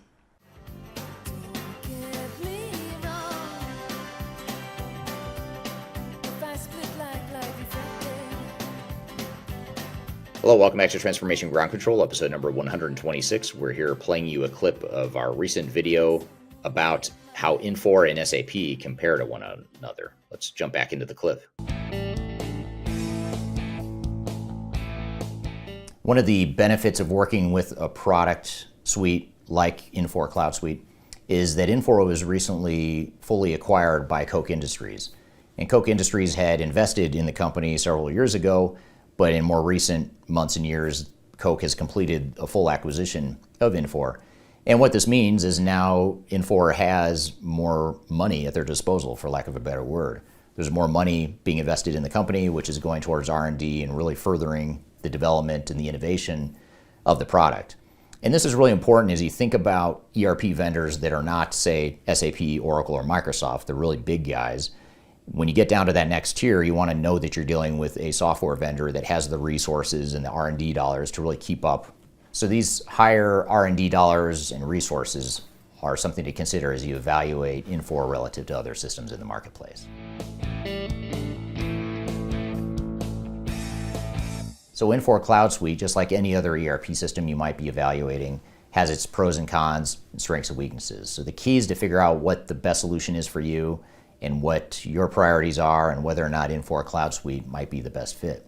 As Eric mentioned in that video, Infor Cloud Suite has a lot of great potential, especially within its flexibility in the marketplace. Infor is actually number 3 on our top recommended systems for our clients and their ERP implementations. With any system, the most important part is that it meets the needs of the organization. So throughout your evaluation process, you want to be ensure you have a clear vision and strategy and understand the needs and requirements of your business.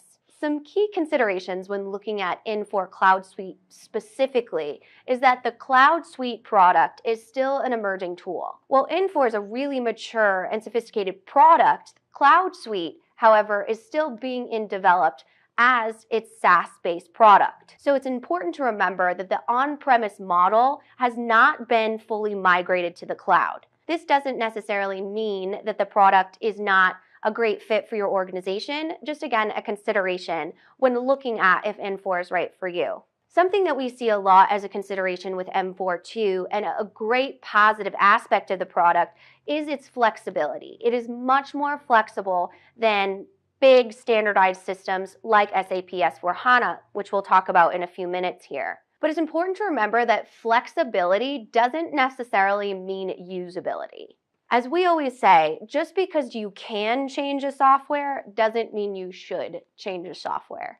Oftentimes, when we see Infor being deployed or implemented in an organization, sometimes within an Infor implementation, we see organizations lose some of the basic needs of a successful technology implementation because of the flexibility of the product. They often dilute the overall core value to meet specific and very detailed needs of the business, when really the more successful route is making sure that they activate all of the value-driven aspects of the core product. Specifically, when implementing these really flexible systems, change management is a key tactic to ensuring that your project stays on time, on budget, and that you identify any resistance or disruption to the business before the implementation loses value. Another key consideration of Infor is just their overall saturation of support in the marketplace. When we look at a system like SAP S/4HANA that has specific consultants all over the world, Infor doesn't quite have the same saturation. So when you're looking at specific SIs or deployment team outsourced support, you want to ensure that they have those key competencies in deploying Infor within the marketplace, specifically within your industry. The last consideration I'll touch on today, which can really go for any technology implementation, is the lack of benefits realization. So when you look at something like Infor that is an incredibly flexible product, and say you have a very sophisticated implementation plan, which is great, but then you don't really look at the benefits realization metrics to ensure that you're maximizing the value of your system. The key here is to having effective project oversight and management, really dedicated and disciplined project governance, and a key benefits realization plan to ensure that your technology is optimized to its full value. I hope that helps you understand Infor Cloud Suite and all of its capabilities and considerations when looking at it for your organization. If you'd like more information about Infor, feel free to visit our website. We have a variety of blogs, our YouTube channel. You can search the videos for our Infor reviews. And then you can also look at Eric Kimberling's channel, where that video came from, and have some more information available there. So let's get into one of the biggest systems on the marketplace, if not arguably the biggest, which is SAP S/4HANA. Now, SAP S/4HANA has a lot of conflicting and passionate reviews from our industry. And because of that, a lot of times SAP is given a bad rap, but it is a very sophisticated system that's a great fit for many organizations. So just like Infor, we are going to bring in Eric Kimberling to talk about the specific reviews of SAP S/4HANA. And just like every system out there, S/4HANA has its strengths and weaknesses, its pros and cons and trade-offs, and I want to talk candidly about what some of those trade-offs are here today. Before I get started, I'll just note that Third Stage and myself, none of us are affiliated with SAP or any other vendor for that matter, so our goal is to give you a completely technology agnostic and objective view of the strengths and weaknesses of S/4HANA. Now, let's start with the strengths of S/4HANA. There's a lot of things that S/4HANA can bring to the table. The first thing is standardization. S/4HANA's strength, just like some of the legacy SAP products like ECC and R3, its strength is helping companies standardize its business processes. It's built for big companies, it's built for complex companies, and it's built for organizations that are looking for efficiency of throughput and common business transactions and common business processes in a way that brings the entire organization together. So that's one of the biggest strengths that S/4HANA brings to the table, especially if you compare it to systems like Oracle or Microsoft Dynamics, which are generally more flexible systems that almost give you too much leash to change the software too much. S/4HANA is a system that drives more standardization in a way that helps enable that standardization if that's what's important to you as an organization. Another strength of S/4HANA is the breadth of capabilities. A lot of multinational, diversified organizations across the world are using S/4HANA, and so S/4HANA is built for these larger, more complex organizations, companies that do complex manufacturing or procurement or financial services, distribution companies, retail. There's a lot of different capabilities built within S/4HANA, and being the largest ERP provider in the space, dealing with the largest and most diversified organizations, it almost has to have that breadth of capability. And so that's one of the biggest strengths that the product brings, is that breadth of capability. Now, one word of warning as it relates to this strength, for those of you that have used ECC or R3 in the past or any of the other legacy SAP products, is that S/4HANA isn't quite caught up yet in terms of the breadth of capabilities of the older solutions. They're well on their way. They have more breadth of capability than a lot of ERP systems in the market right now. But as SAP continues its transition from ECC to S/4HANA, not all those capabilities are brought over yet to this new platform. So that's one thing to keep in mind, but in general, that's still a strength of S/4HANA. Another big strength of SAP, being the largest ERP software provider in the space, is that they have a big research and development, or R&D budget. They are investing heavily in new technologies, things like artificial intelligence and machine learning, and a lot of bleeding edge, cutting edge technologies and capabilities that a lot of ERP systems don't have yet. And quite frankly, a lot of other ERP systems are trying to emulate those capabilities. So SAP is on the forefront of a lot of different technologies. Blockchain, for example, is another example that comes to mind. So a lot of things that they're doing to invest heavily in R&D really bodes well for the future of users of S/4HANA, because they can take comfort in knowing that a lot of money is being invested in the product to make it better as time goes on. And finally, a more technical strength of the product is the HANA platform itself, the HANA database. Now, SAP built the HANA database to decrease its dependency on Oracle to provide the databases, which is kind of strange because SAP and Oracle compete against one another in the ERP space, but SAP is actually a customer of Oracle for providing the Oracle databases to SAP for some of those legacy SAP products. So with S/4HANA, they created their own database, their own HANA architecture that performs very well. It's very fast, it performs in real time, so you can get real-time visibility into transactions and work in progress and financial information. And every vendor says they can do that. Every ERP vendor out there just about will focus on the real-time performance, real-time analytics, and that sort of thing. But SAP's database actually allows them to do that with the way it's built. I'm not going to get into the technicalities of how it's built. There's other videos out there on YouTube that'll explain that to you. But in general, HANA and the platform is world-class. It's a cutting-edge type of database and architecture that allows for faster performance for the ERP system itself as it relates to analytics. We are here playing you a clip of our analysis of Infor versus SAP. We've got a lot more to cover, but first we're going to take a quick break. You're listening to Transformation Ground Control. We'll be right back. Could you whisper in my ear the things you want to feel?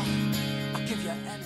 Interested in working for a company that truly values your unique skills and experience? Here at Third Stage, we don't hire based on resumes alone.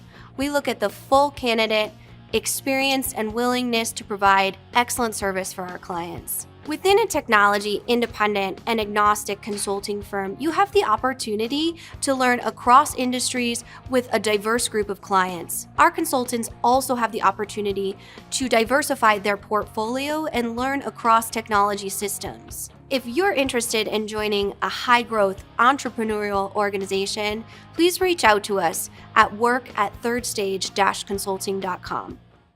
Anything you ever dreamed to be complete. Yes, pieces of nothing that fall. Hello, welcome back to Transformation Ground Control, episode number 126. We're here playing you a clip of our recent video about how Infor and SAP compare to one another. Let's jump back into the clip. Now, just like every ERP system out there and every independent review that we've done on the YouTube channel, there are weaknesses to S/4HANA as well, in addition to the strengths that I've mentioned here. And the first one is lack of flexibility. On one hand, I mentioned that standardization and common business processes is a strength of the product. But if you are a diversified company that has decentralized operations, that values flexibility and nimbleness, that standardization can actually work against you and create a lack of flexibility that makes it difficult to change the software to keep up with your business needs. Now, this is especially true when you compare S/4HANA to some of the other products out there. I mentioned two of the other leaders in the marketplace, Microsoft Dynamics 365 and Oracle ERP Cloud. Those are two examples of products that are generally more flexible than S/4HANA. They may not be able to drive the standardization of S/4HANA, but they can drive flexibility better than S/4HANA in general. So that's one thing to keep in mind, is that you're gaining in the area of standardization, common business processes, but you may be losing on the side of flexibility. So it's a matter of what's most important to you as an organization. Another challenge with S/4HANA is its complexity. Because it's so robust, because it's so big, it's so diverse, it does so many different things, you change one little piece over here, it's going to affect all these other pieces over here. And that simplified example of how one change upstream can affect other changes that can be very complex is a good reminder of just recognizing that the software is a big machine that's hard to build and hard to configure compared to other systems out there in the marketplace. So the complexity is something to be aware of, and you want to make sure that you have the internal competencies to be able to manage that complexity. And this is especially true since SAP has acquired other third-party systems now and brought it into the fold of S/4HANA. Things like Qualtrics, SuccessFactors on the human capital management side of things, Concur on time and expense reporting, Ariba on the procurement side. Those are just a few examples of some of the acquisitions that SAP has made recently to try and shore up some of the gaps in the core S/4HANA capabilities. And they've almost created this best-of-breed model now with these other third-party solutions that now need to integrate back to S/4HANA. So that adds a layer of complexity that could also be difficult for some organizations to manage. Another factor to consider here is cost and risk. Generally, S/4HANA implementations cost more than other implementations. Generally, they're higher risk. Now, it's important to recognize, though, that part of that is solution-based. Part of the cost and risk is because of the solution itself being complex, being big, being difficult to deploy in some cases. But it's also a function of the businesses themselves that are trying to deploy S/4HANA. Generally, S/4HANA customers are bigger, they're more complex, and they're more inherently going to be investing heavily in whatever ERP system they invest in because they're so big and complex. So part of it's related to S/4HANA itself, but part of it's also related to the typical customer profile that's trying to implement S/4HANA. But regardless, that's something worth noting, that in general, the cost and risk of S4HANA tends to be higher than other systems out there in the marketplace. Another factor to consider is the maturity of their cloud solution and of the S4HANA solution in general. Now, one thing that's good about S4HANA is that you can deploy it on-premise, you can deploy it in the cloud, and you can also deploy multi-tenant SaaS, which means multiple subscribers to the same instance, for lack of a better word, of the software. But the thing to keep in mind is that not all the capabilities from ECC and R3 have been brought over to S4HANA on either the on-premise or the cloud solution. So it's important to recognize that just because you've seen a certain function or you know that ECC could handle a certain function very well, doesn't mean that S4HANA does that well yet. In fact, we have a lot of clients that have deployed the software and found some fairly significant gaps in areas like manufacturing, product lifecycle management, advanced planning, and some other areas. So even though S4HANA and SAP as a company is investing heavily in R&D, I have no doubt they'll eventually get there. There's still some capabilities that are missing from S4HANA as they make the transition to fully commit to S4HANA.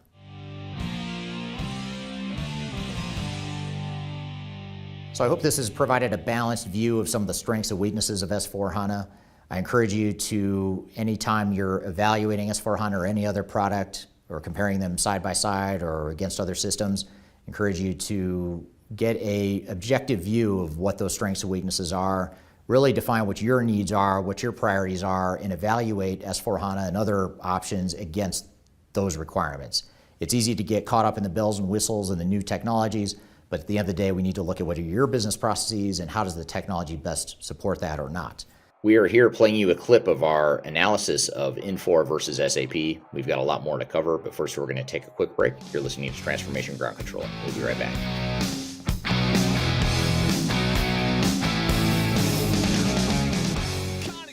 If you are involved in any sort of digital transformation or business change initiative, you will want to download the 2021 Digital Transformation Report. With its comprehensive overview of business and technology trends and best practices, this report is a must-have guide for any transformation project or executive team. Download this free report by visiting Third Stage Consulting at thirdstage-consulting.com. You can also visit our website to learn more about us or download independent reports, videos, and other best practices. Again, visit thirdstage-consulting.com today to learn how to take your transformation to the third stage of success.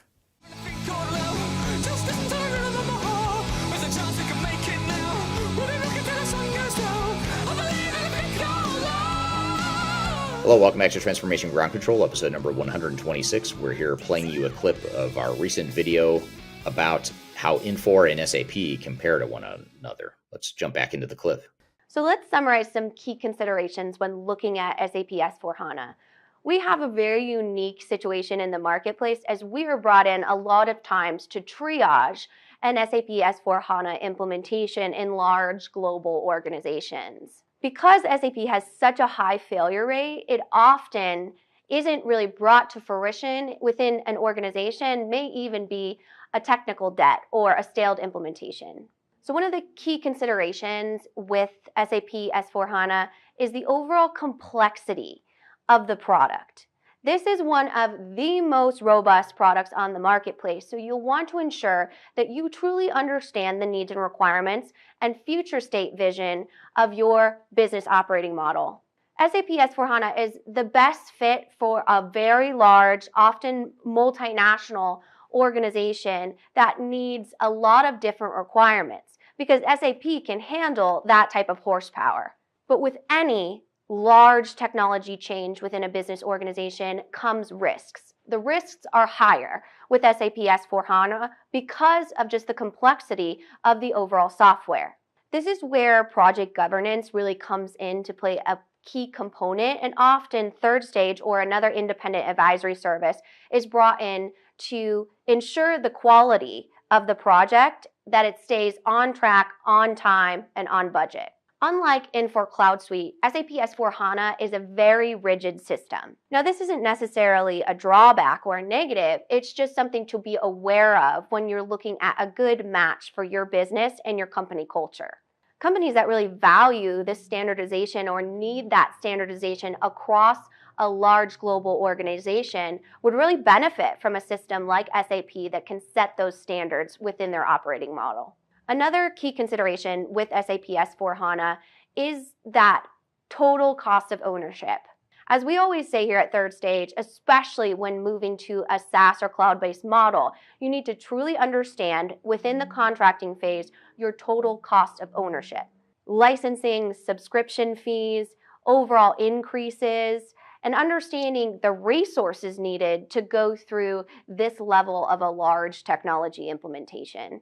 Many times, because of the complexity with SAP S/4HANA, we see companies invest in the contracting phase and have a certain number of modules. However, they didn't understand that they might need additional modules or support outside of what their core system comes with. That's just an example of how costs can get out of hand really quickly. To mitigate the risk of having your budget completely blown up, you'll want to ensure that you really have a solid phase 0 planning. This is before you even touch the software. It's all an internal workshops to make sure that your company and business is ready to undergo this significant change. Something else to be aware of about an SAP S/4HANA implementation is because of its rigid nature, you are going to need a very sophisticated and experienced project management team. This is often where Third Stage is brought in to go through those PMO aspects in our mission control initiative. We support businesses by making sure that we bring our experience and overall excellent program management skills as a resource so they can still do their day job while implementing a large system like SAP S/4HANA. It's also about managing that system integrator, the software vendor, to ensure that the business needs are the true objective of the implementation, not the other agendas that vendors might have. The last consideration I'll talk about when looking at SAP S/4HANA is the need for change management. Like we talked about the need for change management in a very flexible system like Infor Cloud Suite, this is the exact opposite of that. Because SAP S/4HANA is often the best fit for those large, complex global organizations, the rigidity and standardization requires a level of change management. When we come in to fix an SAP S/4HANA implementation, we start with assessing the readiness of the organization. Oftentimes, that data showcases pockets of resistance that the executive or project leadership team didn't even know existed. That is a cancer to an implementation, is truly the resistance of change that you're unaware of. And that happens on many levels with a system as complex as SAP S/4HANA. If you want to learn more about SAP S/4HANA, right here is our guide to an SAP S/4HANA successful technology implementation. I hope this video helps compare these two systems that have great positive benefits, but also some important considerations when going through a software evaluation. Okay, good stuff. Well, Kyler, that is our video about Infor versus SAP, our little comparison video. What were some of your thoughts and takeaways or questions from that video? Yeah, absolutely. Well, that obviously was a lot of information when it came to both reviews. And just a reminder that those are completely independent and technology agnostic and are built on our experience, not at all sponsored or promoted in any sort of way. So that's what makes them so valuable to our audience, is they truly are 100% authentic and independent. So, the piece of that, though, that we always go back to is it depends. It depends really what's best for your organization. And I want to kind of ask you, as kind of a wrap-up question to that conversation, why is that it depends so important when it comes to software selection? Well, because no one answer is the right answer for every organization out there. Every organization has a different culture, has a different operating model, has different people, different leadership, different risk tolerances, all that stuff. So, you kind of have to look at where you are today, where you're headed in the future. And that is usually what will most inform what system or systems are going to be the best fit for you. So that's really the origins of the "it depends" obsession that I have. And I know you've given me a hard time on this podcast more than once about saying it depends. And that's the reason why, is because you can't have a one size fits all or universal answer to everything. You have to really understand and unpack what it is the organization is trying to become. Absolutely. And I'm going to give 2 resources here on both sides of the video. You can scan the QR codes for our phase 0 planning, because really what Eric's saying is you have to be able to know and assess the current state of your needs in order for any of these evaluations to be actually valuable to the organization, your overall evaluation process. And then also I'm going to add, and it's in the link to our software selection buyer's guide, that is a comprehensive playbook to how do you go about evaluating, selecting, and purchasing software. So I'd love to hear your feedback on those 2 pieces in the comments. They are relatively new resources, so we take our audience feedback very seriously. But thank you, Eric, for those reviews. I know it's helpful to a lot of different considerations. Also say that on Eric's channel and our YouTube channel, there are countless software selection reviews. So if you go into the search bar and search any software that you're looking for, we not only have comparison videos, but comprehensive independent reviews of those as well. So I highly encourage you to check those out. But thank you, Eric, for all of that great insight. And we appreciate you letting us learn from you today. Yeah, absolutely. And likewise, we appreciate learning from you and from the audience too. So thank you to the audience for all the great participation. That's what I love about this podcast and just engaging with the digital transformation community in general is I learn so much from the audience. I'm just the one, you and I are just the ones here facilitating the conversation. So I really appreciate everyone who's involved in creating that content with us. So great episode here today. Look forward to seeing you again next week. Every Wednesday, new episodes drop. You can watch us on LinkedIn, YouTube, Facebook, and Twitter, or you can subscribe to us on audio podcast platforms, including Apple, Amazon, Google, and other sources of podcasts. So wherever you listen to podcasts, whatever your favorite platform is, just search for Transformation Ground Control, and you'll probably find us there. So great show, and look forward to seeing you next week. Hope you have a great week, and we'll see you next time on Transformation Ground Control. Take care.